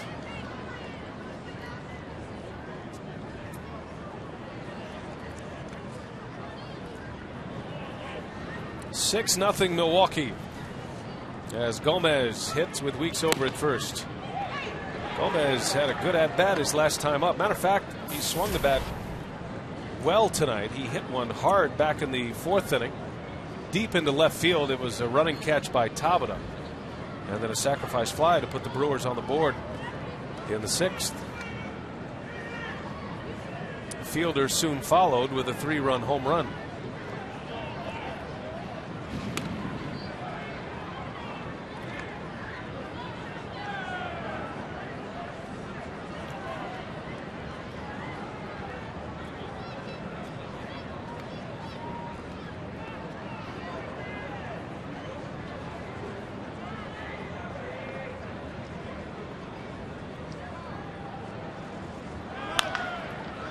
Out to Cedeno. Goes the easy way, and the inning is over. But Nyjer Morgan continues his impressive run in a Milwaukee Brewers uniform. Takes out another National League catcher.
Hyundai, Sean Markham perfect through 4 innings. He was spot on with a fastball and a changeup. Kevin Correa was hitless for the Brewers through 5 until Prince Fielder with a home run, a 3-run homer to give the Brewers a 4-0 lead. Prince's 3rd home run of the year. Betancourt with a double and scores Nyjer Morgan with a big collision at home plate. Brewers currently holding a 6-0 lead as we head to the bottom of the 7th inning. Sean Markham cruising right along as well. He is working on a 2-hitter. Back-to-back singles for the Pirates in the 5th inning. Overbay and Diaz both swinging at the first pitches for hits. And it's Overbay and Diaz to start this 7th inning, followed by Alvarez. Pitch count is very good. Efficient night tonight for Sean Markham.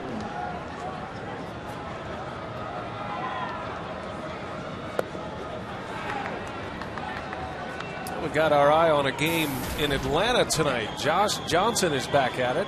He has no-hit the Braves through 6 innings. The big right-hander of the Marlins took a no-hitter into the 7th inning.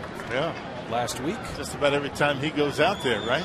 Well, he's something. Yeah, a horse of horses. Josh Johnson. He has struck out 7 batters through 6 no-hit innings. Gomez coming in. He's got it for the out as Markham retires Lyle Overbay for the first out of the 7th inning.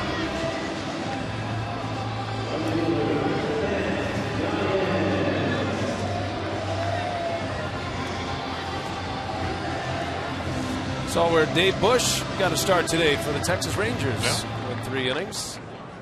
And that Rangers rotation filling in. That connection between Dave Bush and Mike Maddox.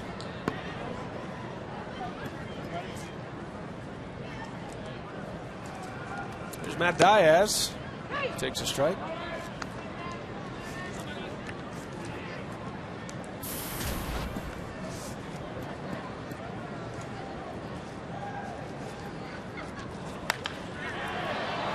In the left center, and that's trouble. Braun able to cut it off. Diaz gonna, nope, he'll stop. He made a big turn around first and a wild throw in from Braun. But Braun cutting it off holds him to a single. Diaz has 2 of the 3 Pirate hits tonight. Yeah, that's the key. Brawny getting in there very quickly and forcing Diaz to get back to first base, keeping that double play alive. Third base hit allowed by Sean Markham. That's it here in the 7th inning. And because Brawny turned around and got it in quickly, Diaz back to first base. Good play by Braun. That's the thing. It's not the throw. Sometimes it's just the hustle getting to the ball that'll stop a runner. Getting it in there. You betcha. Pedro Alvarez with 1 away. And talk about that Texas Rangers ball club and Mike Maddox, his pitching staff leads the American League in earned run average through 11 games at 2.49. Last time a Texas Rangers pitching staff started out like that. That Rangers club, a juggernaut to start the year, although Detroit won today in a dramatic fashion, walk-off fashion. The Tigers beat the Rangers 3-2. Texas out to the best start. They dropped to 9-3 with that loss today. Alvarez takes a ball.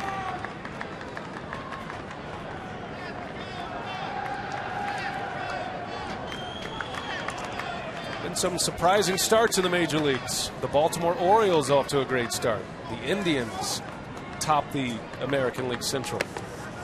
What about the start by the Red Sox? And the Rays. Boston in the cellar of the AL East, 2-9 for the season. Tampa Bay is 3-8.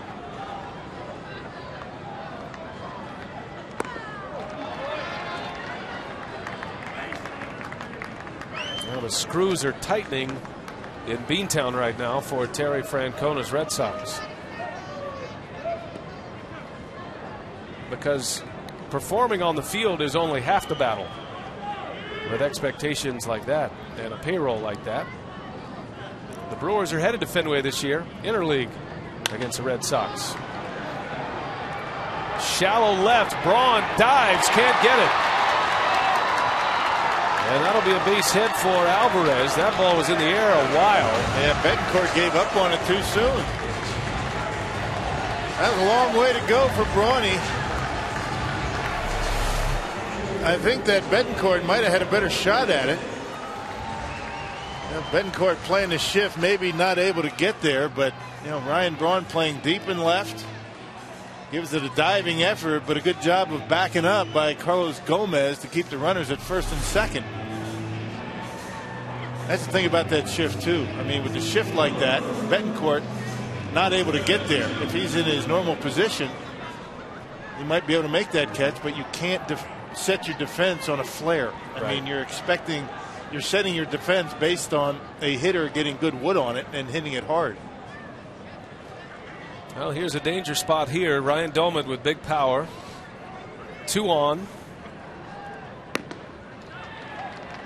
Take it back to that last play, and if you can, see if you can pick up how far Gomez goes to back this play up. Yeah, you can see where Betancourt started. That's why he wasn't able to get there. And Gomez does a nice job on his horse backing that play up, keeping that double play alive. So it remains first and second for Markham, and a chance to get out of the inning with a ground ball here.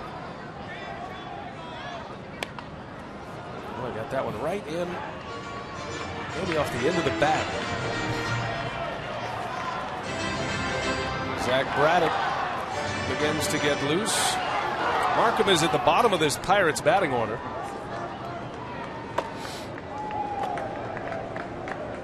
Doman hitting out of the 7th spot of the order.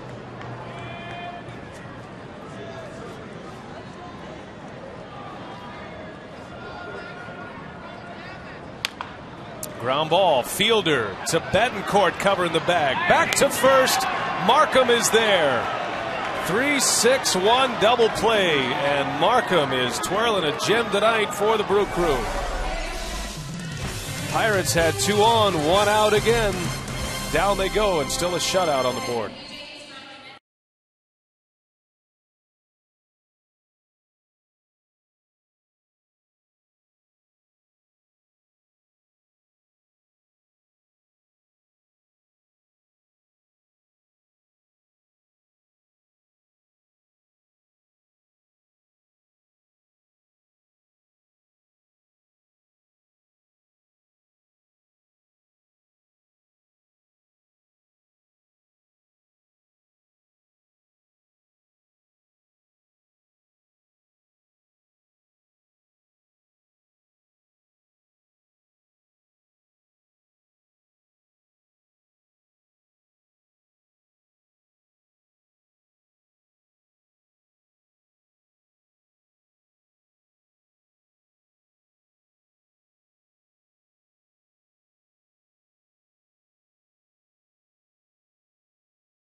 Brewers lead the Pirates as we go to the top of the 8th, and this copyrighted telecast is presented by authority of the Brewers and may not be reproduced or retransmitted in any form, and the accounts and descriptions of this game may not be disseminated without express written consent of the Milwaukee Brewers. And the free-flowing Allegheny River, it is very high after all the rains here the last couple of weeks in Pittsburgh. Beautiful shot at downtown. New pitcher Rockets, Chris Resop out of Clint Hurdle's Pirates bullpen. And another reliever off to a pretty good start. 5th appearance, a 318 earned run average. Has not allowed a home run and a 304 opponent batting average. Resop tossed 3 scoreless innings Friday night against Colorado.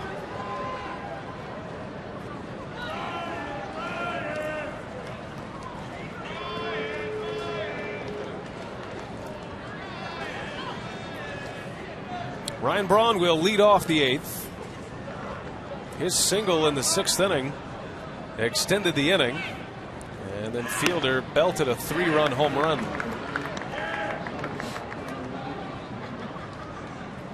Kevin Correa started, went 6+, gave up 6 runs, 4 earned. The most damage any opponent has done against Correa this year. As Braun hits one high in the air to center field. McCutchen makes a play for out number 1. Take you around the league a little bit. Josh Hamilton, a broken arm, 6 to 8 weeks on the recovery, the humerus bone. Dan Herron last night was almost unhittable. A one-hitter, went the distance, struck out 8 against the Red Hot Indians, and the Red Sox 2-9. Big news across baseball is off the field, Barry Bonds found guilty of obstruction of justice. So we'll see what the sentence is for Barry Bonds, but that has been an ongoing saga that hopefully will now have a finish to it.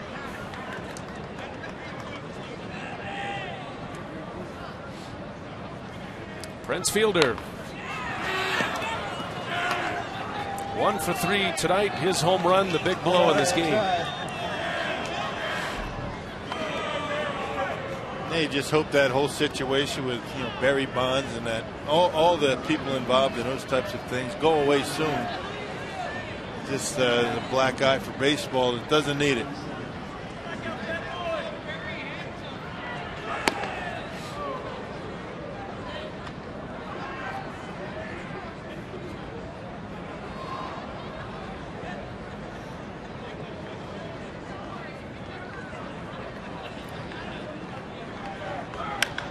Fielder off the hands. That's the shortstop Cedeno on the right side of the infield. And 2 men around. Yeah, for just $16, get one Terrace Reserve ticket to select Wednesday Brewers games and one 2011 adult admission ticket to the Harley-Davidson Museum. Call 414-902-4000 or visit brewers.com/HD Museum. Chris Resop, the third Pirates pitcher. And he's got 2 outs here in this 8th inning. Casey McGee, the batter.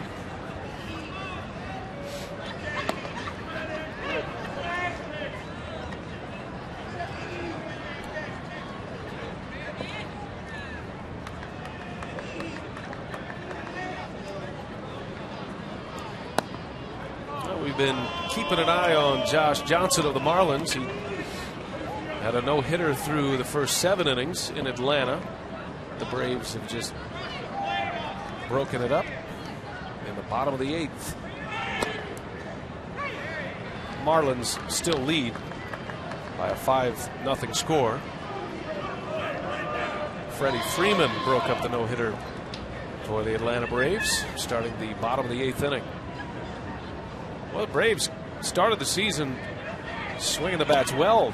Their opening series against Washington, then came to Milwaukee, and Brewer pitching put him in a slump. Yeah, good pitching beats good hitting, right? At least that's what they say. Brewers have been pitching very well. Although the Braves did have a big breakout game against Cliff Lee, chasing the Philadelphia starter last Monday. Brewers pitching as well as they are, and they're without 3 of their pitchers that they had counted on, right? That's right. Good point. As McGee goes down on strikes, good fastball from Resop. Inning over, 3 down for the Pirate reliever. And we go to the bottom of the 8th.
Time now for the Usagers game summary.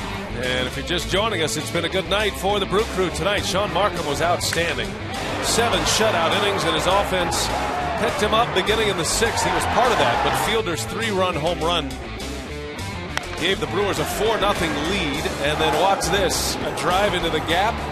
Ed Cedar, the windmill intact, as he sends Nyjer Morgan, and for the second time in as many weeks, Morgan dislodges a baseball from a catcher, scores the run. Brewers would add another run in that inning, a 4-run 6th, a 2-run 7th, and it's 6-0 Milwaukee. Sean Markham goes 7 innings. allows just 4 hits, 4 strikeouts tonight for Markham, and he is out of the game, in line for his 2nd consecutive win. As the Parrot is having some fun with those he can find. Good night to be in a Parrot suit. Nice and a little chilly here at the ballpark. See the numbers on Zach Braddock, who makes his 5th appearance of the season tonight. Yeah, Zach retired the first 9 batters of the season before allowing a run in the 9th inning on Friday against the Cubs.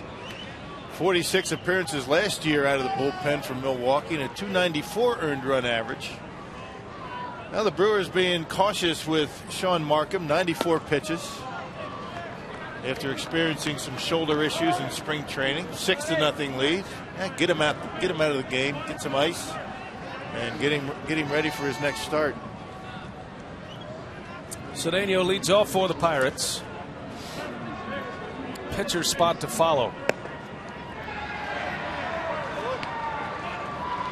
And here's what it looked like for Sean Markham tonight. 94 pitches in 7 shutout innings. Only 1 walk. That's more like it for Markham. And all 4 hits, singles tonight for Markham.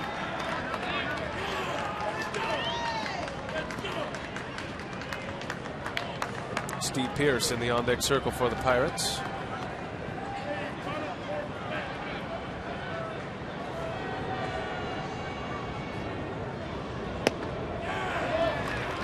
Cedeno draws the walk. Not what you want with a nice lead in the late innings. As Braddock walks Cedeno. That'll bring a pinch hitter out, Steve Pearce.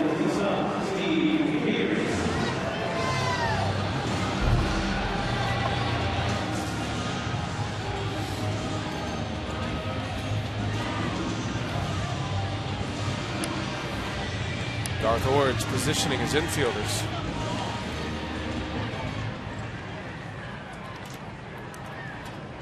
Looks like he's bringing in an airplane.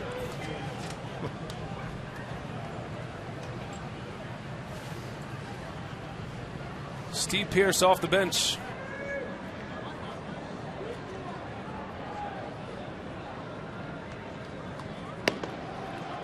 Brewers are in the unusual spot where, and that's how it goes with bullpens, but you're actually needing to get some guys some work.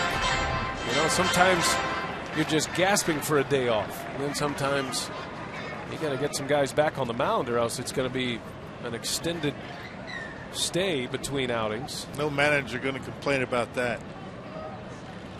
Talk to them in August. See what they say about 2 days off. I get what you're saying, though, early in the season. As well as the Brewers' starting rotation has been, you'd like to get some guys some work, and Zach Braddock shaking off some dust. Last appeared on Friday. Yeah, win an inning against the Cubs, gave up 2 hits and a run against Chicago.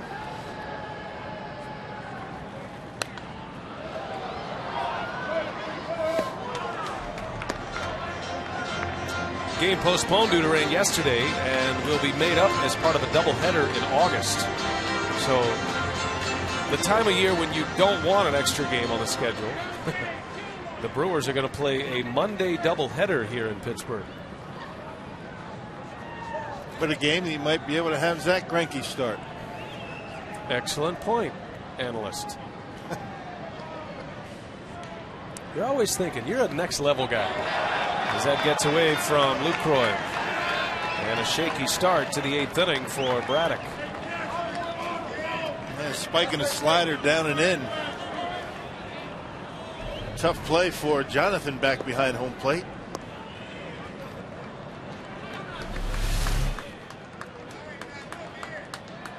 You don't expect a slider to miss that badly. Actually, that ball got to Lucroy's glove in the dirt about the same time.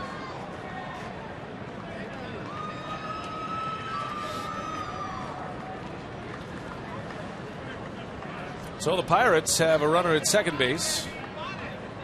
3rd time tonight they've had a runner in scoring position. In the 5th inning, the Pirates had 2 on to start the inning. Markham retired the next 3 batters to end the inning. And then in the 7th inning, 2 on with 1 out, but Markham got a double play ball from Ryan Doumit to end the frame. Cameron Lowe begins to heat up.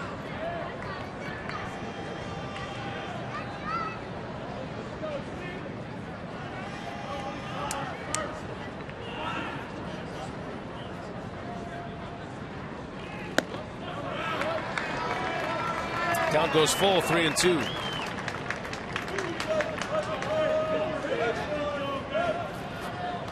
I was looking at Sean Markham's last year's game log, and had that great year with the Blue Jays. Did not pitch past the 7th inning until May 7th last year. Had 4 games of exactly 7 innings. I just wanted to check his pitch count. He was 93, 99, in the low 100s for those first 5 games of the season. Yeah, so, coming back from Tommy John surgery, you want to be careful. And again, I think if Markham didn't have shoulder issues in spring training, the Brewers might have kept him out there. But as you mentioned, it'd be a nice opportunity to get some relievers some work. Full count to Pierce. Braddock has walked the leadoff hitter. And needs a strike here against the pinch hitter. He gets it. McGee's got it. And Pierce is retired. Hey, kids, be part of a major league moment. Every Sunday home game, 9 lucky kids ages 6 to 13 will stand next to a Brewers player during the national anthem. Pick up an entry form at PNC Bank. How about that? How ironic. We are at PNC Park. Yeah, you talk about getting relievers work. 6-0. You feel as though it's a comfortable lead, but wasn't it Toronto lost a 7-0 lead late in the game? Yes, a few days ago. They led 7-0 in Seattle. Right. After 7. Right. And we're going into the bottom of the 7th. The Mariners scored 8 runs in the last 3 innings to win. Never over till it's over. That's why, there was some talk the other day. You remember the game, the 5-0 lead the Brewers had. Gomez pinch ran. He stole 2 bases. And there were some thoughts, some commentary by a few reporters, wondering if that is outside the lines of baseball etiquette. 5-0?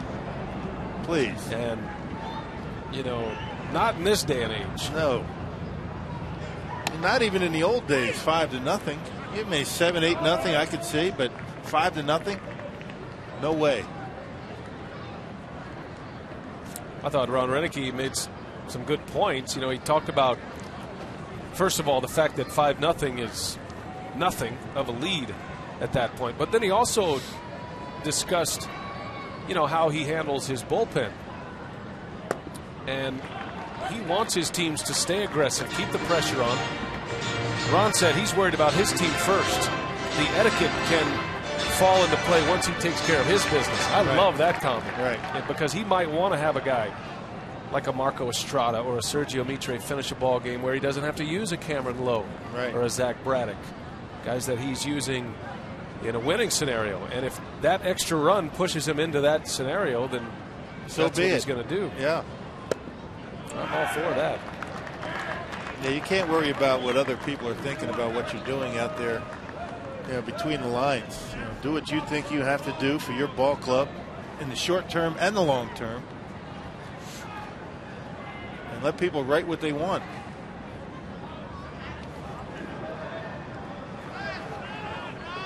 Hitters count for Tabata. Runner at second with 1 away. And Braddock finds the inside corner. Braddock throwing a lot of pitches here. He does have an out. Walked the first hitter. Cedeno.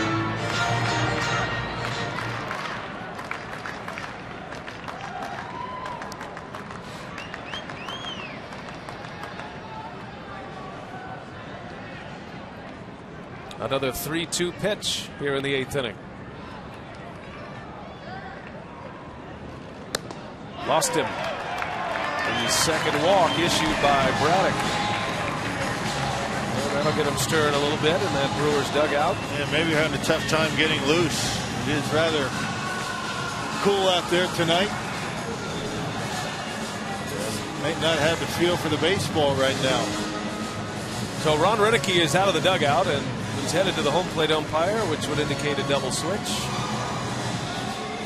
And Renicky is going to make the call to the bullpen. So Braddock gets an out, walks 2. And in a 6-0 game, Renicky wants to make sure he snuffs it out quickly. We'll take a timeout. We'll set up the double switch when we continue as Cameron Lowe enters.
On a night when the Penguins began their NHL playoff run against the Tampa Bay Lightning, the Penguins up 2-0. We are in the late innings here at PNC. Bottom of the 8th. The Pirates have 2 on. Cameron Lowe is in with 1 out, facing Neil Walker. Yeah, pitched an inning and 2/3 on Sunday against the Cubs and got the victory. Look at the numbers for Cameron already in the 7th game. A 150 earned run average. 6 strikeouts, only 2 walks for the tall right-hander. Craig Counsell comes in on the double switch. Casey McGee is out. And a 6-0 lead. So here is Walker, who is 0 for 3. All 3 of those at-bats coming against Sean Markham. Markham was outstanding tonight. 7 shutout, 4 hits, all singles. And a chance to win his 2nd consecutive for the Brewers after beating the Braves last week. The Pittsburgh native Neil Walker, fan favorite here, a football and baseball star in high school. Grand slam on opening day in Chicago for Walker. He's had some big games against Milwaukee. He is the oldest of the young guns here in Pittsburgh. He'll be 26 later this summer as Lowe deals him a strike. Born in September.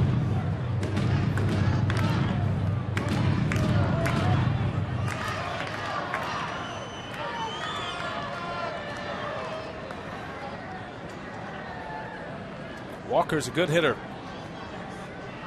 A couple of home runs, 9 RBIs already through the first 10 games of the season.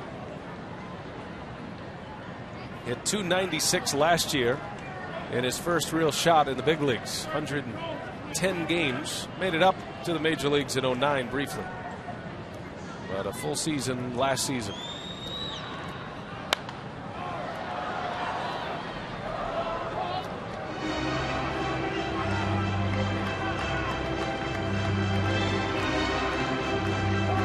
Walker pushing the Pirates to make a decision on Freddie Sanchez. Sanchez goes to the Giants and gets a World Series ring. Yeah, how about that trade? Yeah. That worked out pretty well for Freddie. And then he got a multi-year extension just as the season began from the Giants. In there for a strike. Cameron Lowe rings up Neil Walker for a first strikeout. How about the movement on his fastball, partner? Starts it at the hip and then catches the inside corner with it. That's what you call the old comeback sinker. Just at the knees. Walker didn't think so. That's the pitch that sent Greg Maddux to the Hall of Fame right there. Not many can command it on that side of the plate as far as right-handed pitchers go. It's quite a weapon for Cameron Lowe, and it's something he's just found in the last 2 or 3 years, which has completely changed his future as a major league pitcher. What a find for the Brewers Cameron Lowe was. Yeah, diamond in the rough. Struggled with the Rangers. He went to Japan. Did not pitch well enough to make it on the major league club in Japan, so he was pitching in the minor leagues in Japan, which means a lot of throwing and a lot of workouts. Not as many games as the minor leagues over here. Speaking of Japan, it was good to see the Japanese leagues get their season started yesterday amidst all the tragedy. Just some sense of normalcy over in Japan as their seasons began yesterday, and tough time over there. Yeah.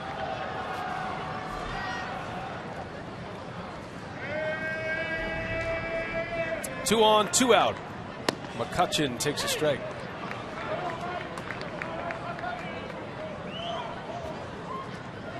McCutchen is 0 for 3. And all of his outs in the air.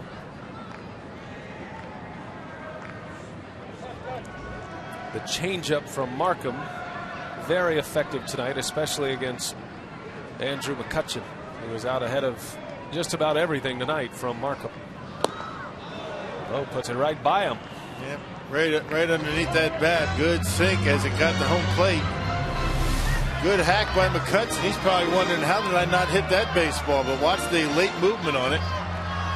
Ends up on the inside corner. Started right down the middle. It's either a swing and a miss or it's a foul ball right off your foot.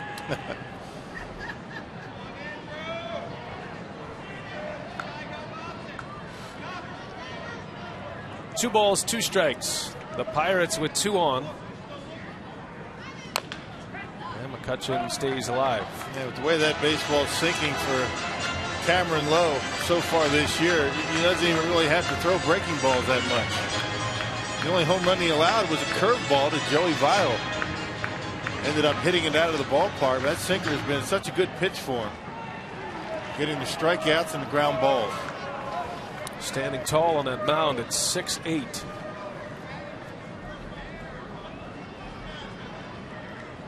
We'll try it again, a 2-2. And he missed a little bit low, 3-2 the count. That one ends up in the dirt. So the Pirate base runners will be on the move here. Lowe trying to preserve the shutout for the time being. On 2 other occasions, the Pirates have had 2 men on base.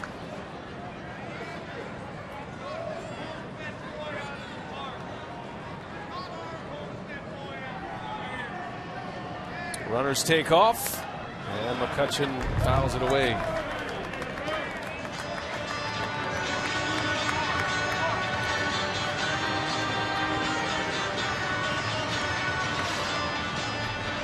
Two walks in the inning. Braddock walking Cedeno and Tabata. Braddock going a third of an inning.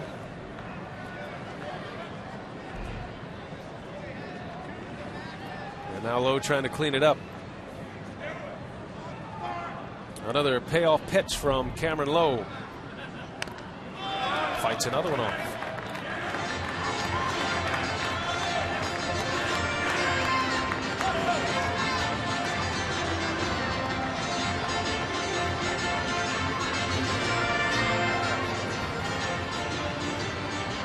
Good battle here between McCutchen and Cameron Lowe. Pitch number 9 of the at-bat coming against McCutchen, Pittsburgh's 3-hole hitter.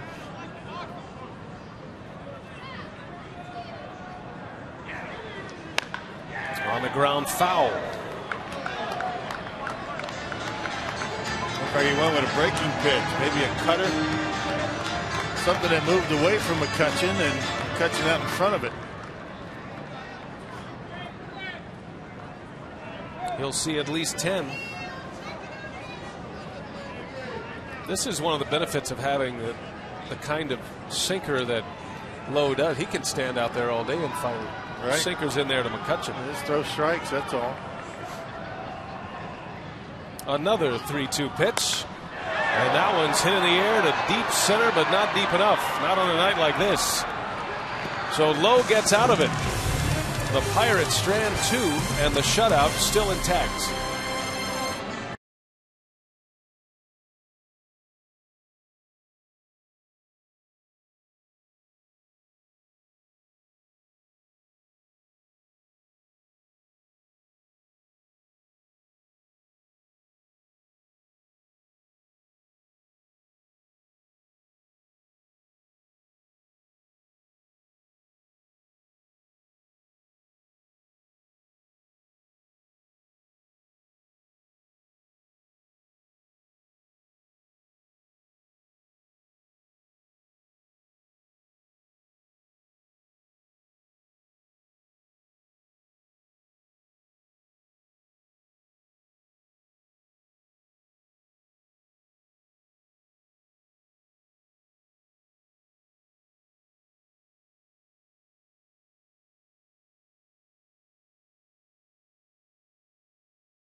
Go out there and play hard for the Berg. We got to do it. Tone Plush, baby, a.k.a. Nige Morgan. You know what sounds really good right now, Berg? Is a Permani sandwich. Ooh-wee. Thanks a lot for tuning in to FSN, showing mad love. You know what I mean? Good looking the guys in the booth. What up? Good looking the guys in the truck. Hey, what up, guys? You guys are the ones that make it happen, baby. Tone Plush, a.k.a. Nige Morgan. That was a few years back when he was a Pirate and wearing the microphone, and you can bet that we'll be asking Nige Morgan to put the microphone on us many, many times this season, if he will. I agree with him about that Permani sandwich. Oh, it sounds good right now. Right now, yeah. Cold weather up here. You talk to everybody here in Pittsburgh, Steve Glass, the rest of their broadcasting crew, and those that were with him, they just love him. They talk about what a great guy he was, how fan-friendly, media-friendly. And is he having some kind of start to a season in a Brewers uniform? Getting his first at-bat, he pinch ran for Katse and then scored the run. There's a little squibber. And a good play by Rysop to get the out. Let's take you back if you are just joining us. Morgan pinch ran for Katse after an error and then scored as he knocked the ball free from Ryan Doman. Violent collision at home plate on a double from Betancourt. Morgan scoring all the way from first base. That pretty good heads-up play by Ryan Doman. Watch him pick up the baseball and tag the runner, not being sure that Niger was able to tag home plate, but both of them presence of mind to finish the play. What do you call himself, Nige. At least in that piece. Yeah. Nige. Give it some love to Nige. Nige Morgan. How about Nige Morgan giving love to the truck? You know, the talent is in the truck. Smart guy. Those are the guys that push all the buttons, tell us what to say. Those are the guys that also take the camera shot at the precise moment you insert your finger up your nose if they don't like you. Right. They have their ways. And they're always watching. That's why we bow down. Talent's in the truck. Chris Withers and Michael Odino, Ryan McElogic tonight. Our Pittsburgh-based flight crew with us tonight. Always enjoy working with the gang here in the Berg.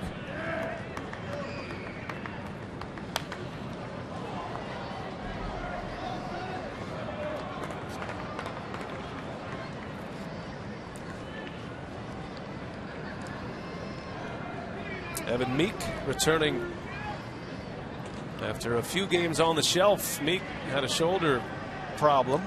All-star last year in the National League for the Pirates. Big year, big arm. And a good opportunity for Clint Hurdle to see if he's okay. It's one thing about the Pirates, you don't want to trail Pittsburgh late in a game. They have two hard-throwing relievers, Meek and Joel Hanrahan, who is closing games. 3-2 to Betancourt. Hit hard to center field, but right at McCutchen. Well, Betancourt, a lot of line drive outs. Not the way he's swinging the bat, though. Yeah, after a rough go of it in Cincinnati, he's been swinging the bat well. Had a good homestand and has hit the ball hard a number of occasions tonight.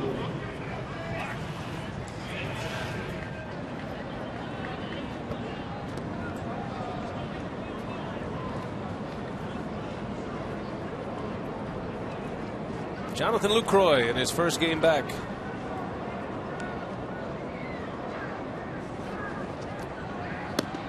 Lucroy started that rally in the 6th inning.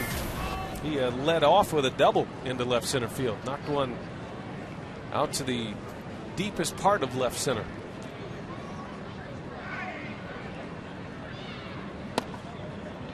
You talked to Jonathan Lucroy about his year last year, and it was a whirlwind for him. Starting in Double-A, then Triple-A, and then the big leagues. And he says he has a lot more to offer offensively, and that's something that, as he gets more comfortable behind the plate and knowing the league and the scouting reports and dealing with the pitchers, he's hoping his offense can get a little more attention this year. He spent very little time with Dale Swaim last season. Yeah, there was a lot on his plate with respect to scouting reports and working with the pitchers, as you were talking about, trying to learn their tendencies, what they like to throw to who and when. And I mean, it's a mountain of paperwork these guys get before games and before series. Meek strikes out Lucroy. He finishes 1 for 4 in his return to the big league lineup, and we're headed for the bottom of the 9th.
Wednesday night in Pittsburgh, and a 6-0 Milwaukee lead as we head to the bottom of the 9th inning. And the fourth Brewer pitcher is on here. Mitch Stetter trying to preserve the combined shutout. Sean Markham in line for the win. He went 7. Stetter making his 4th appearance of the season. He's given up 1 run in 1 1/3 innings. That's why you see the big earned run average. He comes in for an out or two. We'll see if Ron Roenicke allows him to pitch an entire inning. It looks as though, because I don't see anybody loosening up in the bullpen. Not yet.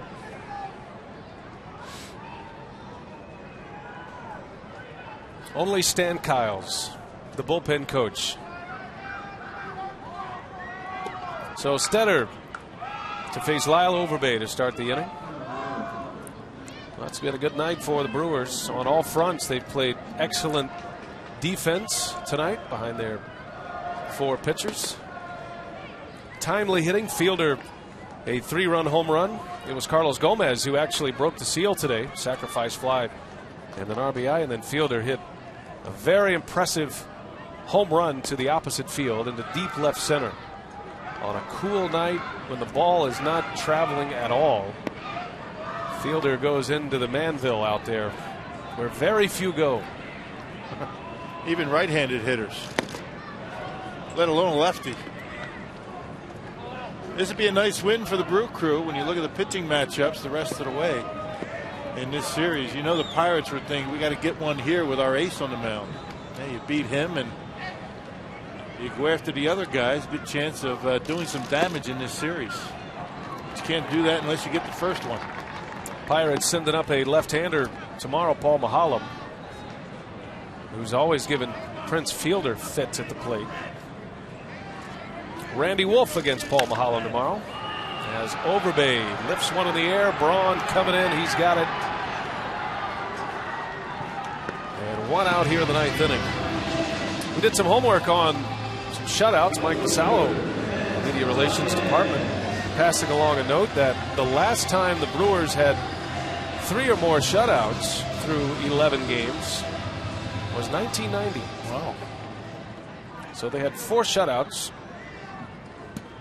through 11 games, the first 11 games back in 90, and on the verge of number 3 here.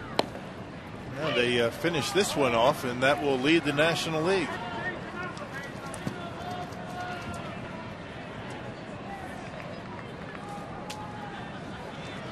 Two outs to get for Mitch Stetter.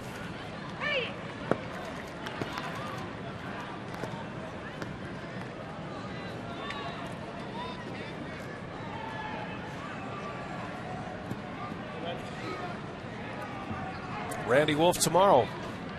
He was the man on the mound in that 20-0 game here in Pittsburgh last year.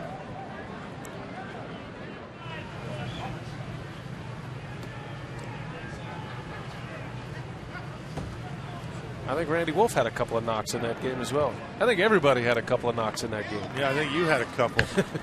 Including Manny Parra. Right.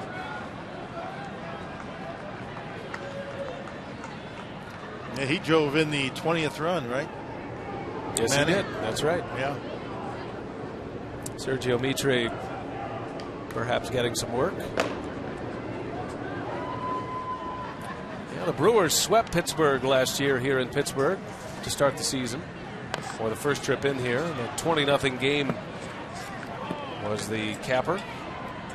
And unfortunately, that was the last time the Brewers were over 500 for the rest of the season.